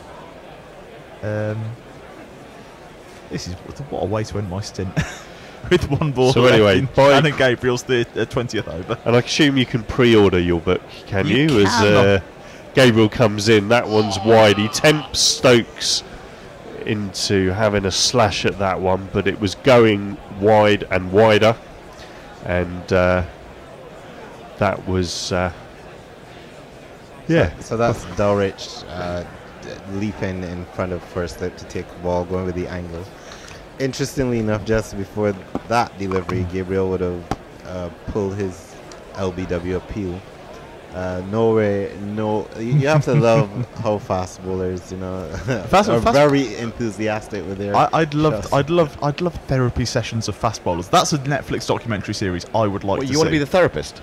I want to be the narrator. Anyway, I'm going to leave you with that thought. Are you going? Are you leaving? It's going home now. No, I'm going into the green room. Oh, that's all right. Fair enough. Okay. Because that's where the beer is. Oh yes, good point. Yeah, that was Chris Dealey plugging his new book, which I'm sure will be an absolutely fascinating read. And if it isn't, I'll blame him. 289 for 4 England. Root moves within 9 runs of 100. It's a bit late in the day in this series, really, but you've got to take what you can get. Ian has moved into the tweets chair, and Ezra is doing brilliant work on the jingles. He's a natural. He's a natural. It's so bizarre to see how good he is compared with how bad Tony is on the jingles. And he's hit on the pad. That's worth a shout, isn't it? Unless he got an inside edge there. Rob Tucker says no. Has to be at edge or height. Oh, well, that was an interesting one. I want to see that again. I really want to see that again. I could only think it was an inside edge. I think they're still waiting for a decision. Camera's focused on KB right now. Root has wandered down to talk to Stokes. Yeah, I think it has to be an inside edge because the bowler would have asked more questions. Big inside edge. Yeah, big inside edge in the end. But he had him trapped on the crease, didn't he? And he was trying to adjust to a ball that jagged in off the seam. Lovely seam position that Joseph had there. 1 for 43. They've all had to do a bit of extra work today. 1 for 49. They've all had to do a bit of extra work because of Kimo Paul getting injured very early this morning. Joseph in, bowls to Root. Root again almost snatching the bottom hand off the bat as he defends that into the onside. Yeah, I must say that Zari he's one of my favourite younger players. I think he's had it very rough, and it seems like a lot of these youngsters actually coming through the West Indies of late.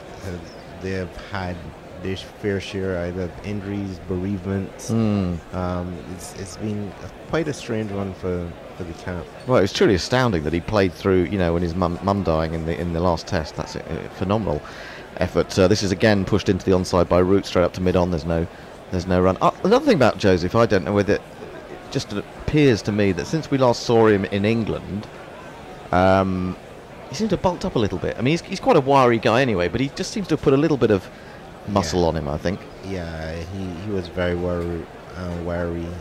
Reminds us a lot of his countryman Curtly Ambrose with the tall, lanky sort figure. of looseness he's got as well. Yeah. 2 slips in the gully. Root waits. Joseph bowls. He drives. Lovely shot. Beautiful shot. It wasn't a full half volley. He's got that straight of the man at extra cover, and that will run away to the boundary. 2 + 2 is a man. Lovely shot that was. Takes Root within 5 of 100. Yeah, that's a classic off drive. It really was, wasn't it? Well, I guess when you're on 91, you should be seeing the ball pretty well. But that's a beauty. Just a push straight off the middle, sweet spot. It hit the ground just a mere couple of feet in front of him and right to the boundary. Yeah, it's nowhere near a half volley. It's just stayed on that. The head position was beautiful. The foot position was good. Playing the ball on the up. Yeah. Joseph goes a bit wider on the crease here, and he goes back and plays a nice shot, almost trying to steer it to the left of gully, but actually hits the man there on the bounce. That sheer hope that would have taken that ball in the gully position. Yeah. Or is that way backward point? Well, no, I'd say that was more gully. More gully. Yeah. 293 for 4. England lead by 416. Do we expect to see a declaration should Root get to his 100? I don't think so. No, I think with 2 days left, they'll go. You've got to just kill it off, haven't you, really? We're 2 runs from that famous 418 total. Oh, yes. Now that's worked to the right of mid-wicket. It was right up in the slot for Root. He's going to pick up 2 more. Just a couple then. So he moves to 97. When was his last 100? At the Oval, wasn't it? Or was there one in Sri Lanka? forget it so quickly. I know. It's incredible, isn't it? Well, we'll tell you later, or you can tell us. In fact, take us in. Jeff Perkins says, interesting to hear about Chris's new book. Do you know of any other gorillas that have books out there, Hendo? Can't think. I can't think. They're all a bit old now, a bit out of date. I think the last time I finished my book was 2011. I don't think I've written anything since 2011. Sorry, all my fan out there. Seems like a market to get it. Yes. Well, it's such a lot of work for so little reward. Believe me. Tony says, I am listening. You know Hendo. Yeah, I feared you might be. Which is a good one. But you make up for your jingle crimes for being so brilliant elsewhere. Yeah, Knuckles says you could easily have 16-team World Cup full members plus Scotland, UAE, Nepal and Hong Kong, who almost beat India in the Asia Cup and did beat Afghanistan in the World Cup qualifier. 4 groups of 4, quarters finals, semi-finals, final, simple, quick, global. But I like that. That's a fantastic slogan. Yep. Simple, quick, global. Brilliant. But easily and ICC, I'm not sure will go together. I was the most shocked person when I went just Googling countries and cricket. And speaking of the Spanish countries, you have junior teams from places like Argentina and Brazil, and you're just wondering, why. Well, yeah, I remember. Who was it? Was it the Northamptonshire opening batsman, Alan Fordham, who used to spend a lot of time in Buenos Aires working with the Argentinian team? I think that's going back a good many years, actually. I think there was a sort of, the colonial background of Buenos Aires. There was cricket. That's a bouncer ball by Gabriel.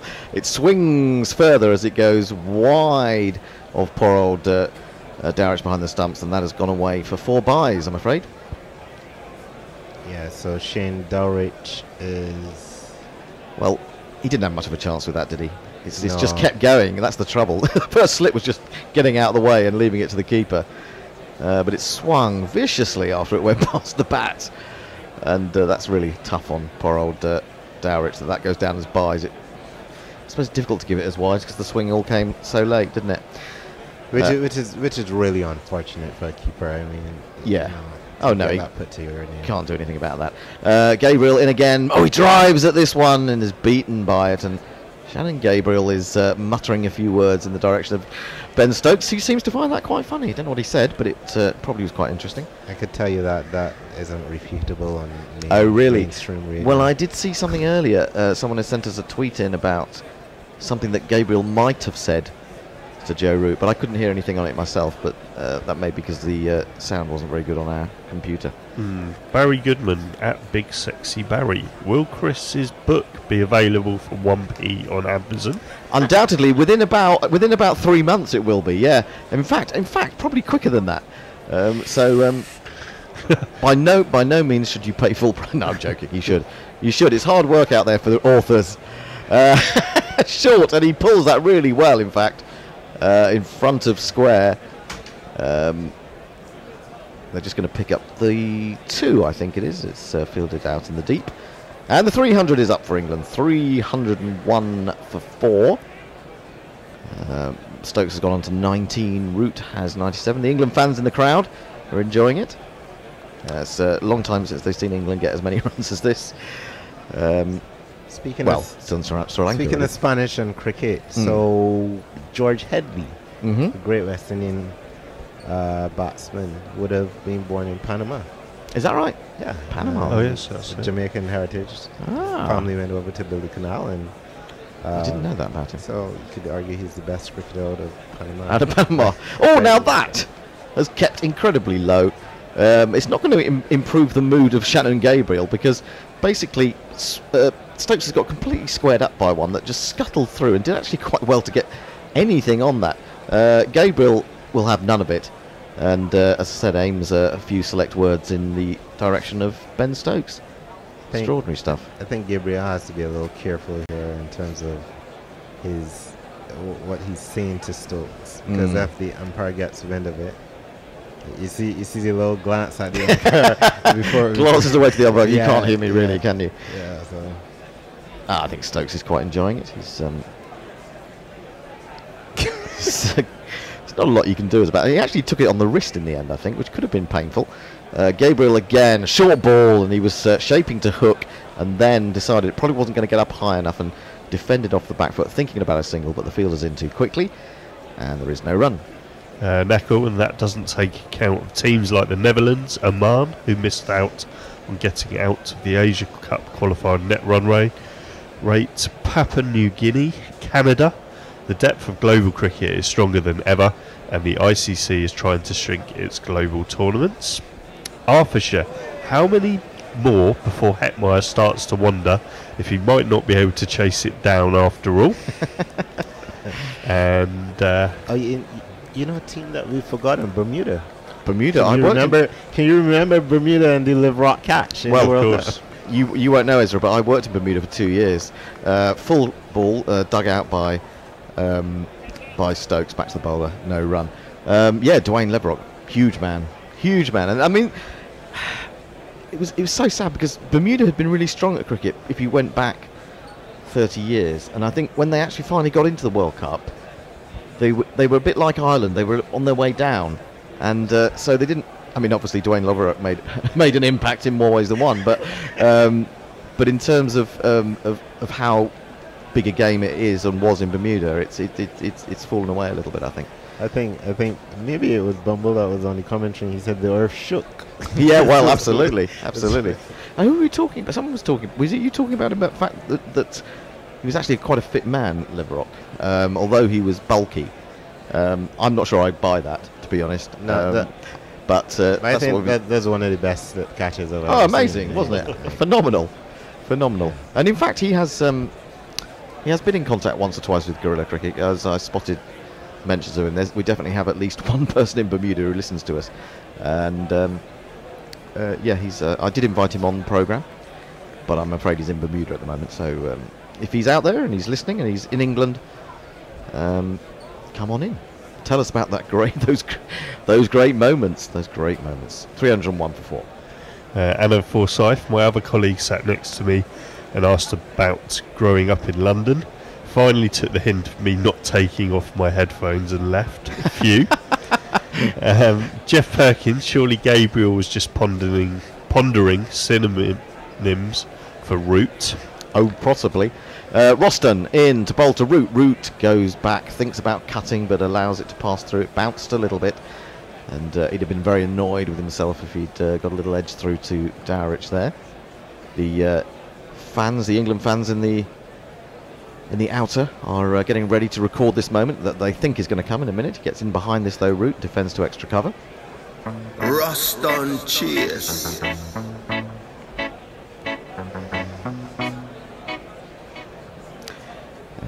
He's bowled. He's bowled 27 overs before this one. He's in again. Ooh, he offered that up outside off stump, and it's a rather horrible flat-backed kind of a drive from Root there. More the kind of thing you see Virat Kohli doing in one-day internationals. I didn't like that shot at all. Anyway, he's got away with it, and Roston is in again. Bowls. Root goes back and then plays a horrible little crabby shot. It's a horrible straight-armed pull, which only gets as far as mid-wicket. Just a bit nervous at the moment, Root, is he? The thought of getting to another 100. He's, when has it been a while? Unconvincing, hasn't he, in this over? Now he just works this one up through mid-on. There's a man back, so they'll come through for the single. He goes to 98, 302 for 4. Grubby says, I reckon Gabriel said something like, you won't be making any babies with that, after hitting Stokes on the box. All hilariously good, clean fun. Oh, we do like a bit of good, clean fun, and even slightly filthy fun. So Stokes down, 19 not out from 37 balls. England's lead has advanced now to 425. Chase to finish the over, coming round the wicket to the left-handed Stokes, just a slip, waiting, and this is pinged into his legs. He works it to mid-wicket, and there is no run. End of the over, 302 for 4. Martin White's on his travels. Bangalore, Tanzania, Dubai. Now this week sees me in Bolton. Well, yeah, it's getting better by the minute, isn't it? Yeah, rough with the smooth, as they say. And Josh Robinson, evening again, all from Victoria. where I'm glad to be on a bus that's scheduled to get into Cardiff a little after midnight. Not too bad. Rather than at 2 a.m, which would have been the case had I stayed until the close. I guess you can get a nice little bit of shut-eye though on the coach, as long as your driver's not sort of 28 stone and hasn't had to sleep for the last couple of nights. That's scary. And there's no... That's why I don't travel by coach, generally speaking. Roadworks on the M4, which is a huge stretch between Slough and Reading. Anna Forsyth, I have 7 minutes for Root to score his century. Please help in any way you can. What does that mean? You have to go back to work? You have to. Oh no! Well, surely they can't be that strict, can they? That they won't allow you to see Joe Root's 100 if he takes more than 7 minutes. Well, at least he's on strike. He's facing Alzari Joseph, who's bowled 14 overs, 1 for 55, and settles down. He has a little look round the corner to just remind himself of where the fielders are or aren't. There's a man coming in now closer to second slip. He's about 3.5 slips actually, and in comes Joseph. Bowls. Oh right, nice big full toss. Now that is what you want when you're on 98, and he's slapped it away. 40, straight 60, through it off. 80, 90, 100. Congratulations, sir. You are a centurion. Gift. Absolute. 102 from 189 balls, and just a reminder there at the bottom to say that this is the first 100 by an England player in this series. Yeah. It is. Oh, you didn't want any England players to score hundreds? Well, my disappointment. So so now I have to find some consolidation, and hopefully we can salvage this game. I must say I heard one of the English commentators on the mainstream speaking about Joe Root and how much cricket he's playing, and Joseph bowls. He's on the back foot, defends, looking for the single, but won't get one there. And it just goes to show you how you can get comments coming from experts, and then fans can call it differently. And one of the fan pages I'm on, one guy was saying that Joe Root's problem is he needs cricket. In order. Oh yes, needs the rhythm of constantly he's a playing. Rhythm player, so he needs to play a lot of games in order to come good. So I'm like, that's like polar opposites in terms of opinion. And here we see his 5th innings, and he's finally come good. Yep, he flicks this one off his legs. He's certainly going to get one. It's going to go down to Gabriel in front of a bevy of England flags. So he just take the single. He goes to 103. Didn't say what his how many hundreds he got now? Was it is that a 14th? Something like that, I think. Lots of 50s, loads of 50s. Or maybe it's even his 6th innings, because remember the in the Caribbean, because the controversy at the beginning was with should England have played an official first-class match before the series. Oh, that's right, yes. In fact, no, he only played in one of those warm-ups. He played one of the warm-ups. He played in one of the warm-ups. That's right, that were not really traditional, I think. It had like 14 batters or something like that. Crazy matches those are. I wish they'd show us how many hundreds he's scored. Anyway, I can't remember for the time being. It's I think it's about 14, 15, something like that. It's flicked away by Stokes at the start of middle of an over from Joseph. What am I talking about? Stokes moves to 20, 308 for 4. Arthurshire, Joe Root edging towards the 105. 1600s. And he's on, would you believe, after that single, 6,666 runs in Test cricket and an average 0.25 under 50. 41 50s, 1600s. Yeah, there's a few Joe Root stats coming in on tweets. Oh, right. Okay, well, thanks. Well, they put it up now. They were obviously looking for it themselves and couldn't find it. Anyway. That's Nelson on steroids there. 6. It really is, isn't it? My God. He's waiting now. 3 slips go down, but it's pinged in towards his legs, and he works that with comfort down to Gabriel again. He's going to come back for the second. That's good running. Maybe picking the fact that Gabriel might be a little bit weary after his recent efforts. So he's got back for the second. 105 to Root, 310 for 4. So according to Arthurshire, now that Joe Root's reached 105, he's scored 3 times as many runs in the dead rubber match than he did in the series when it actually mattered. Yes, exactly. Well, it's so much. It makes such a difference, the fact that he's the England batsmen have come into the second innings with a lead behind them, you know, and that it takes the pressure off, doesn't it? Whereas before they've been really up against it. It's a mental thing, I suppose. As much as anything, just play with a bit more freedom. You're not as tense. Joseph going wide on the crease. He tries to cut that, but it keeps incredibly low. And then poor old Dowrich is kind of knocked back almost into the helmet behind him as he tries to gather that as it grubs along the ground. End of the over, 310 for 4. John Yelton says Joe Root now has a test match average of 50. I think he needs a couple more runs. I think he does. And would need to stay unbeaten. Well, there's an easy way to solve that, and that's to declare no. Oh, yeah. Good point. If you look at it, the pitch and the ball and the carry is starting to be a bit of a concern from this vantage point. If you think about it, that ball is only, what, 14 overs? 14 overs? 14 overs old.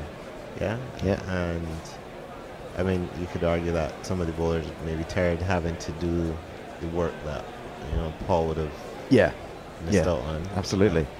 Well, Chase has been one of those men. He's about to bowl his 29th over, none for 84. Stokes goes back and slaps it into the man who's a little bit back at cover there. He's a few yards deeper.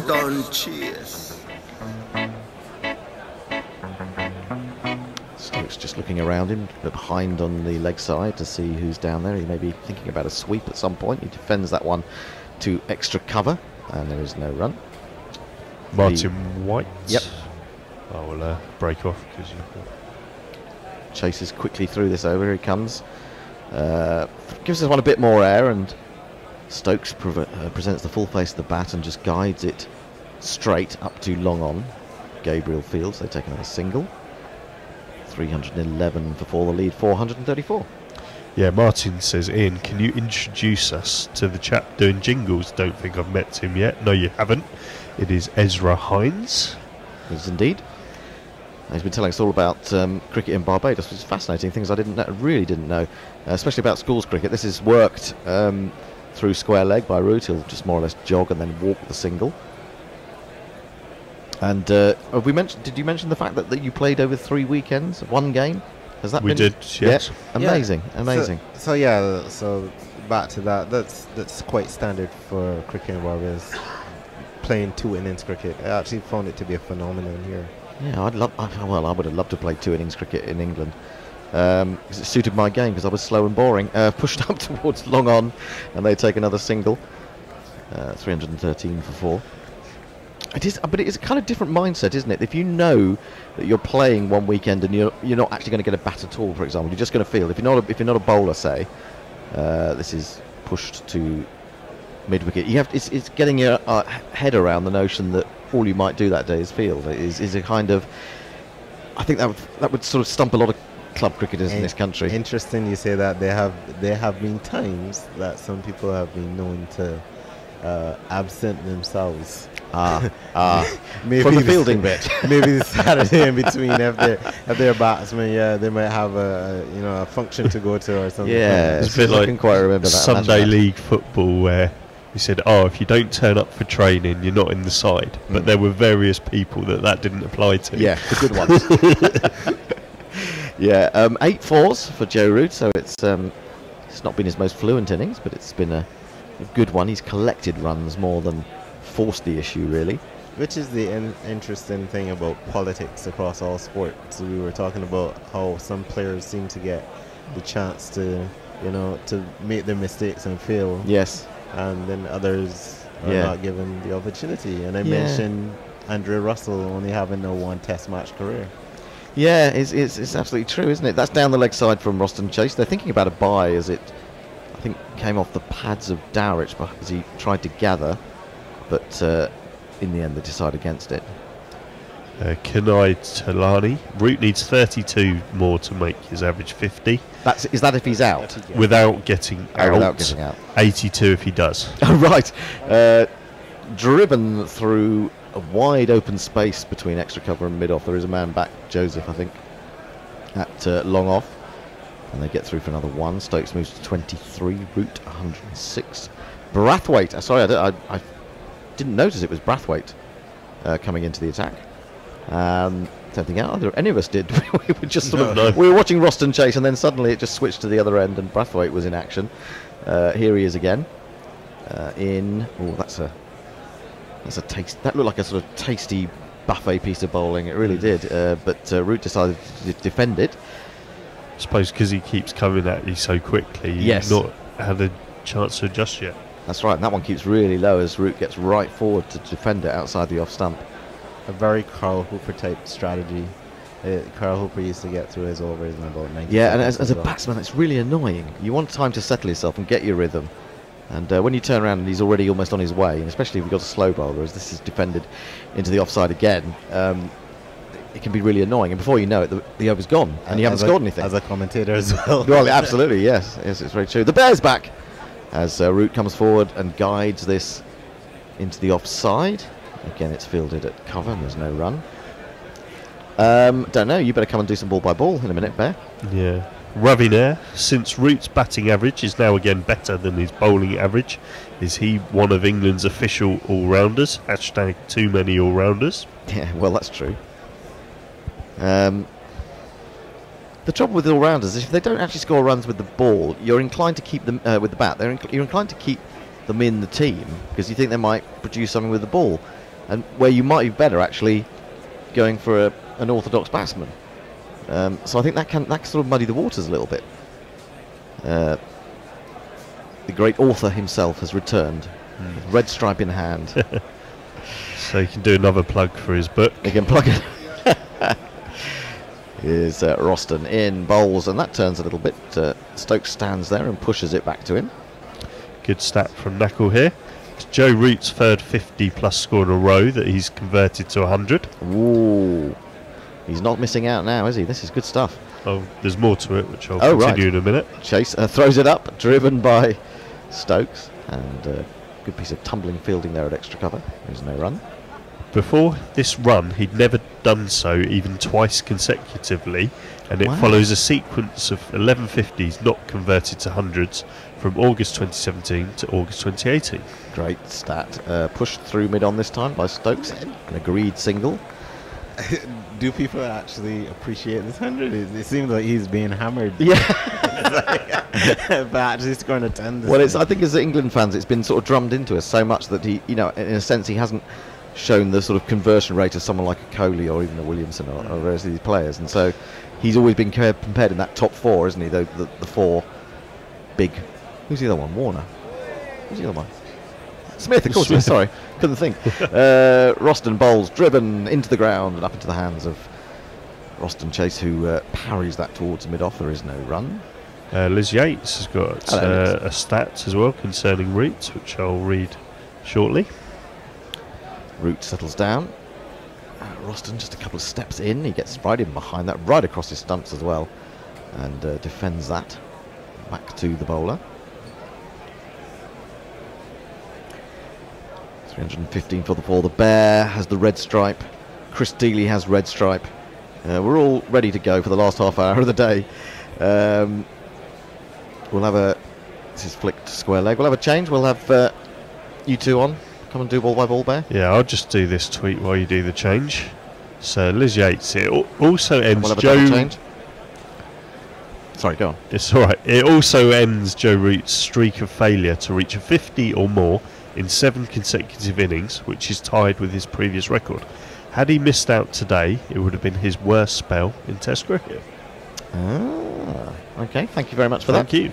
Okay, well, we'll allow you two to come in. I'll come out, and Ian will come out. And well, if one of you gets into the tweets chair first before I move, I'll just keep rabbiting until that point. So just looking at that West Indies squad for the ODI series, that's the name. Fabian Allen is not a name that I'm. Which is a has he? Yeah, he's played before, which is a peculiar addition. Okay. We'll talk about that after as well. Well, it's flicked away down the leg side by Stokes. They're going to get a couple. They might even get a third. Indeed they do. And she'll hand over to the Bear. He played last time they were here, wasn't he? Or was in the Asia Cup? Well, in Asia, but he's a peculiar addition because after 4 ODIs, he hasn't taken a wicket as a all-rounder, and he's only scored a high score of 10 runs. Well. So it's kind of strange given some of the other options that we have in the Caribbean. That's my kind of numbers. Yeah. Oh, dearie me. And Brathwaite comes in to bowl some absolute filth right arm over to Root, and Root treats that with all of the respect it deserves. Swept in front of square on the onside for a single, but swept emphatically as Stokes comes on to strike. Of course, Universe Boss is back. Chris Gale. Gotta be. Well, going for his swan song in a World Cup. Yeah, and I was saying earlier that is a shame that it hasn't been since 2007 that we allowed a player to retire, a great player to retire on field. Well, there is that as Brathwaite comes in and just blocked up the pitch by Stokes. Yeah, since Brian Lara, so all of our players have been dropped, never to hear again. That's true. Well, Shiv was treated particularly badly, I thought.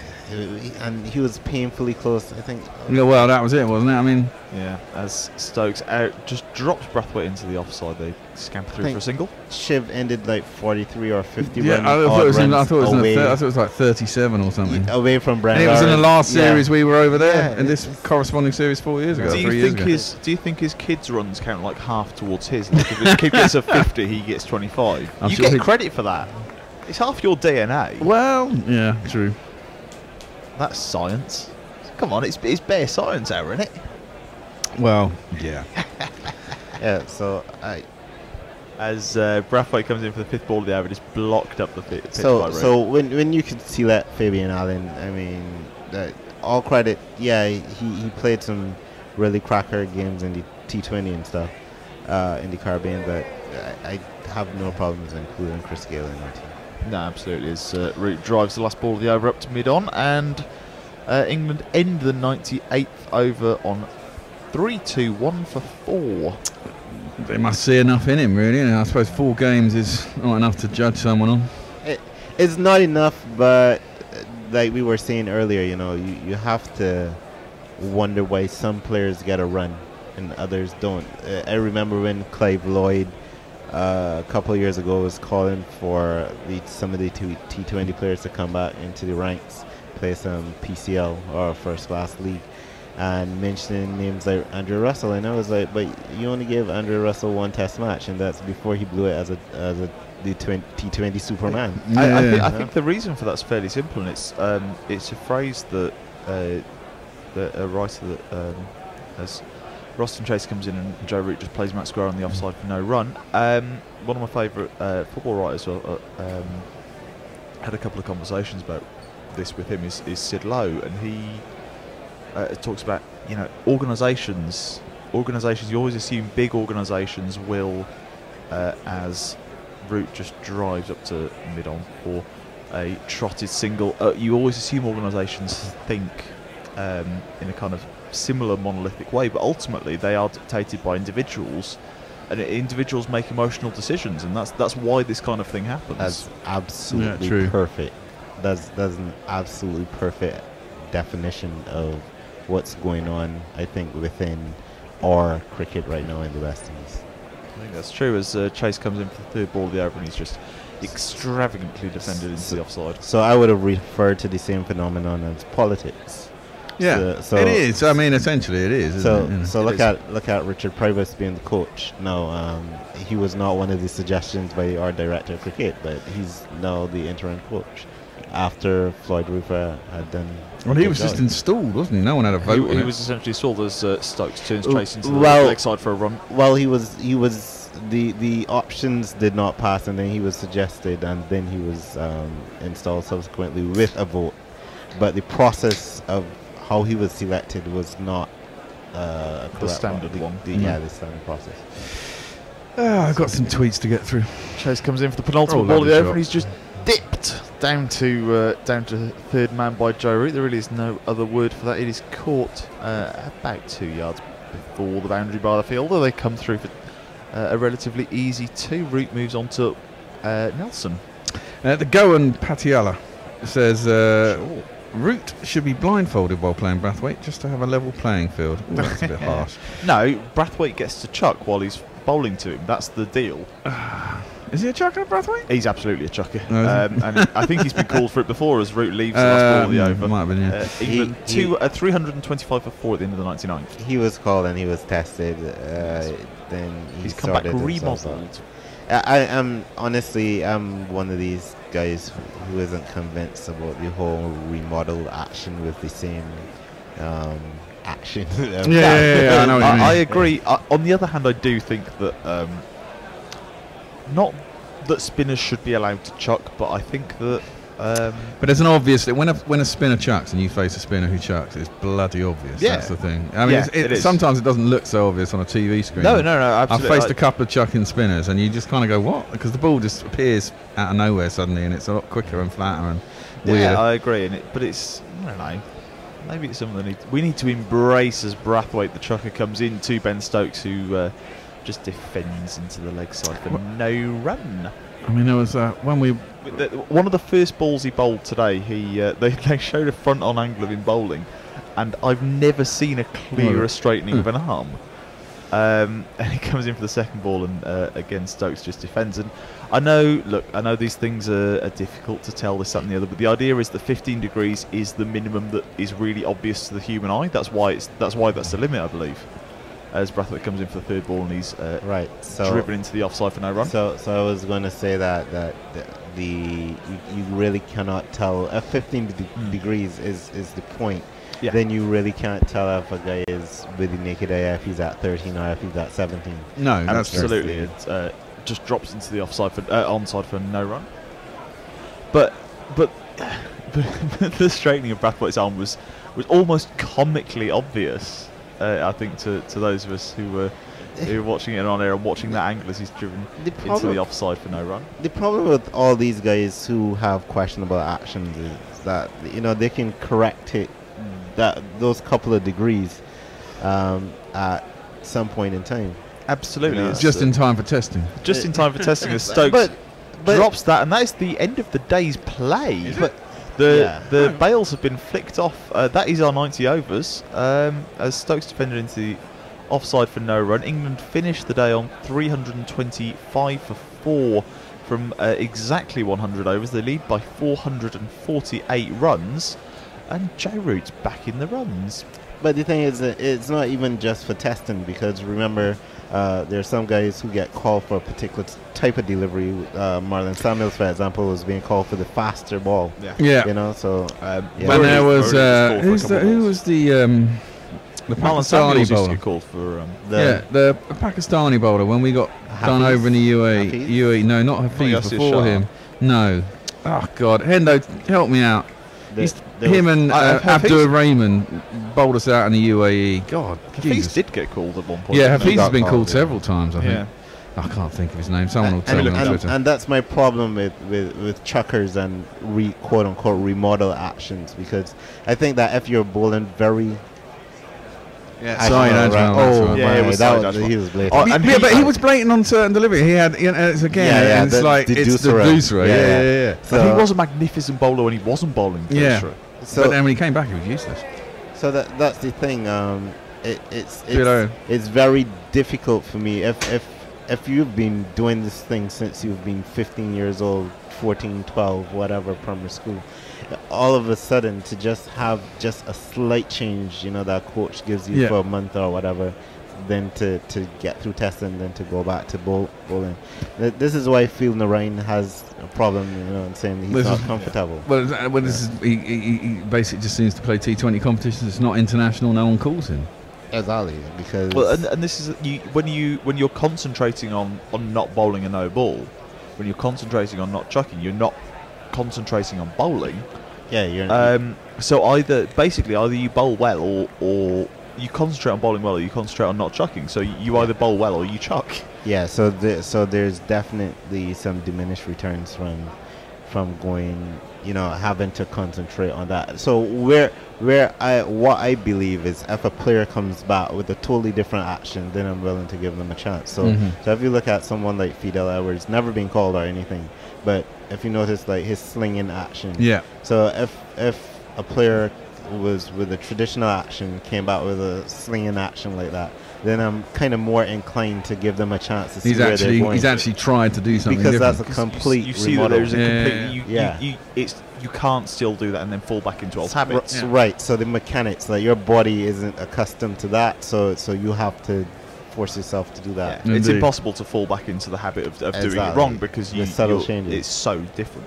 I noticed they were just speaking about like Chris Jordan again, not a chucker, but they were just talking about his routine in bowling, and before he bowls, every time he starts off, he does this. Yeah, you know, with both hands, because it's just the routine. That's what he's been doing. It's like Morne Morkel circles at the top of his run does a little pterodactyl turn. And if he takes 2 steps and he has to pull out for whatever reason, he will go back and he will circle. Go back and he'll circle and he'll come back again. Absolutely.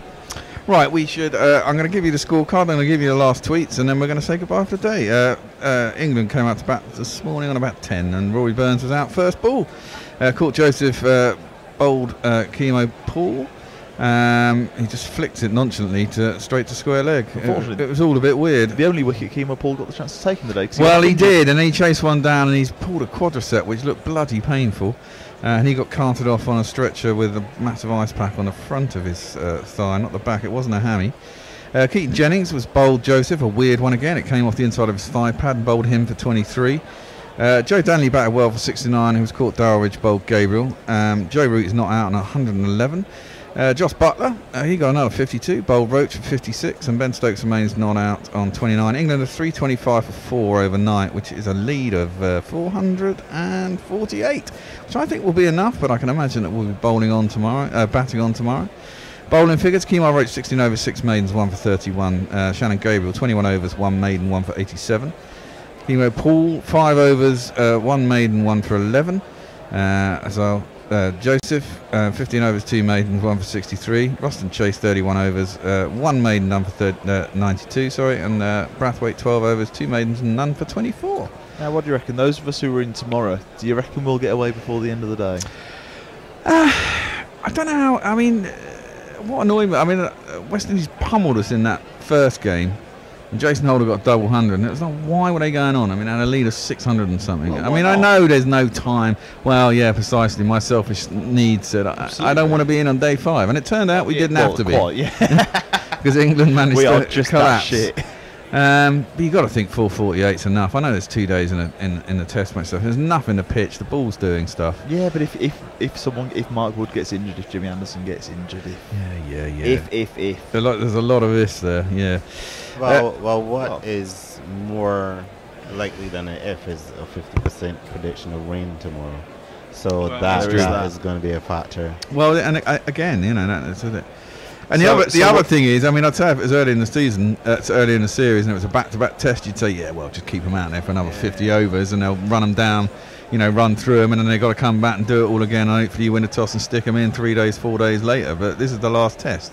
So there's nothing in there. Between you, what you're saying is I shouldn't make plans for tomorrow evening. Yeah, I wouldn't make plans for tomorrow evening. If you've got something to do on Wednesday, I wouldn't worry about it. It'd be I'm not in on Wednesday. No, well, there you go. I will be. Right, last tweets. After comes to Mike. He says, Root's more gatting than Williamson. Leaves stage and standing ovations and bouquets. I don't know what that's all about. I disagree with that entirely in aesthetic terms. Ah, right, I see what you're saying, batting-wise. Adrian Morris, Wood and Broad to open the bowling, he says. No. We have Jimmy Anderson. Anderson, exactly. Martin White says, since you expect to hear on Gorilla Cricket number 157, I'll just keep rabbiting on until the bear takes up the tweets chair. Thank you very much. Steve D, nothing like spanking away a full toss when Root's involved. Boom, boom. Whee. Not a mank, but a lank, says right, lads. Just seen this on his ECB app. Why has the Aman logo got a massive red sperm in it? I have no idea. If you click. Oh right, yeah. I have no idea. That's a bit strange. Yes. Thanks, Dad. They're playing Island at 9:45 in a quadrangular tournament. Are we not commentating on that? No. I don't know if we'll be out. I don't know if we'll be able to find it on the telly, to be honest. Knackle says Fabian Allen played in the series against India that we covered at the tail end of last year. That's it. I knew I'd seen him. He was quite. I said the Asia Cup because we covered that just before the Asia Cup. He was quite economical. What was more memorable for some funky red hair. That may be true. Josh Holland says Brathwaite's action was cleared at Loughborough in the autumn of 2017. Well, Loughborough's completely failed to produce England cricketers, so I don't know why it produced good bowling actions. There is that. Save with you wish says if Root doesn't get a double ton Daddy 100, certain England fans will moan about his failure to convert.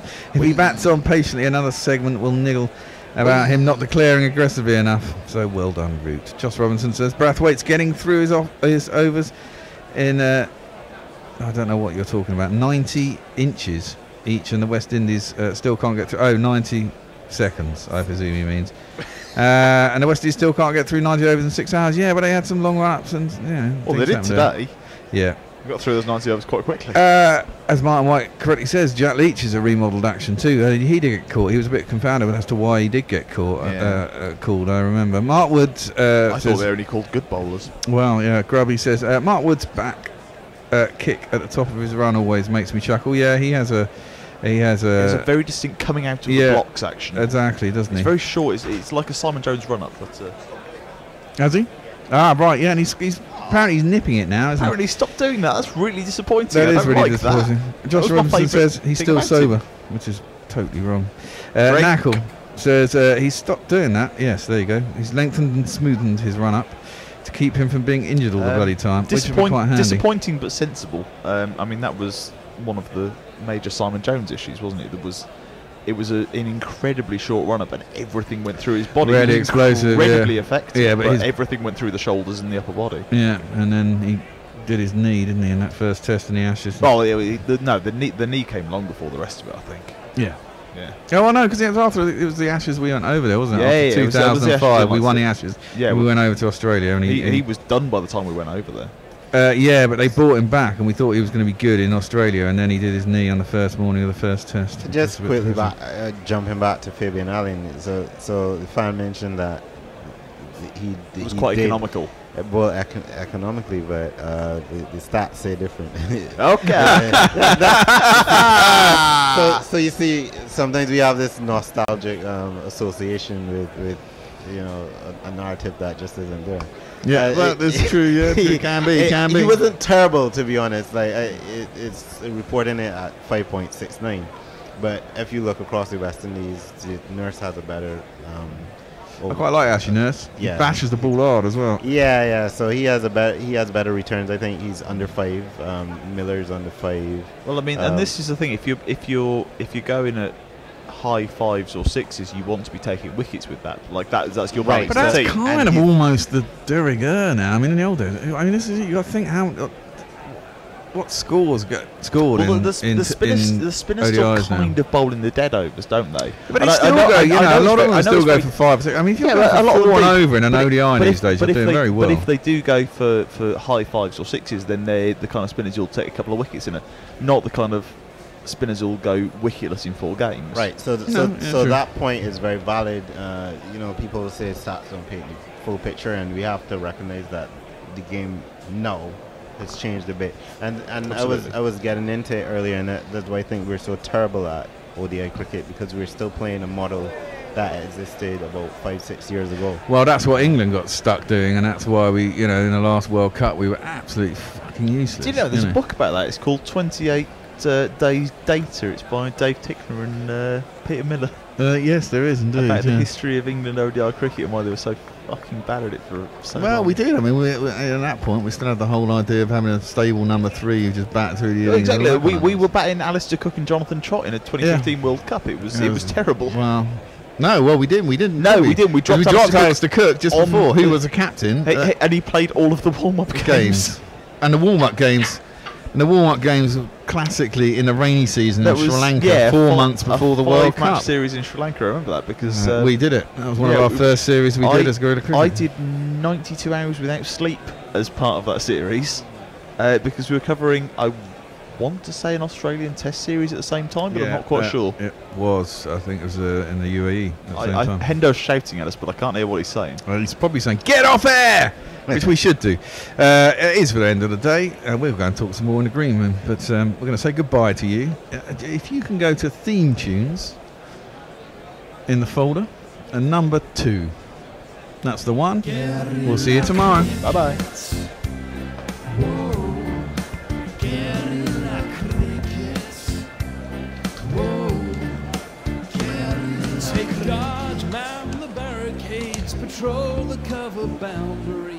At last the time has come, this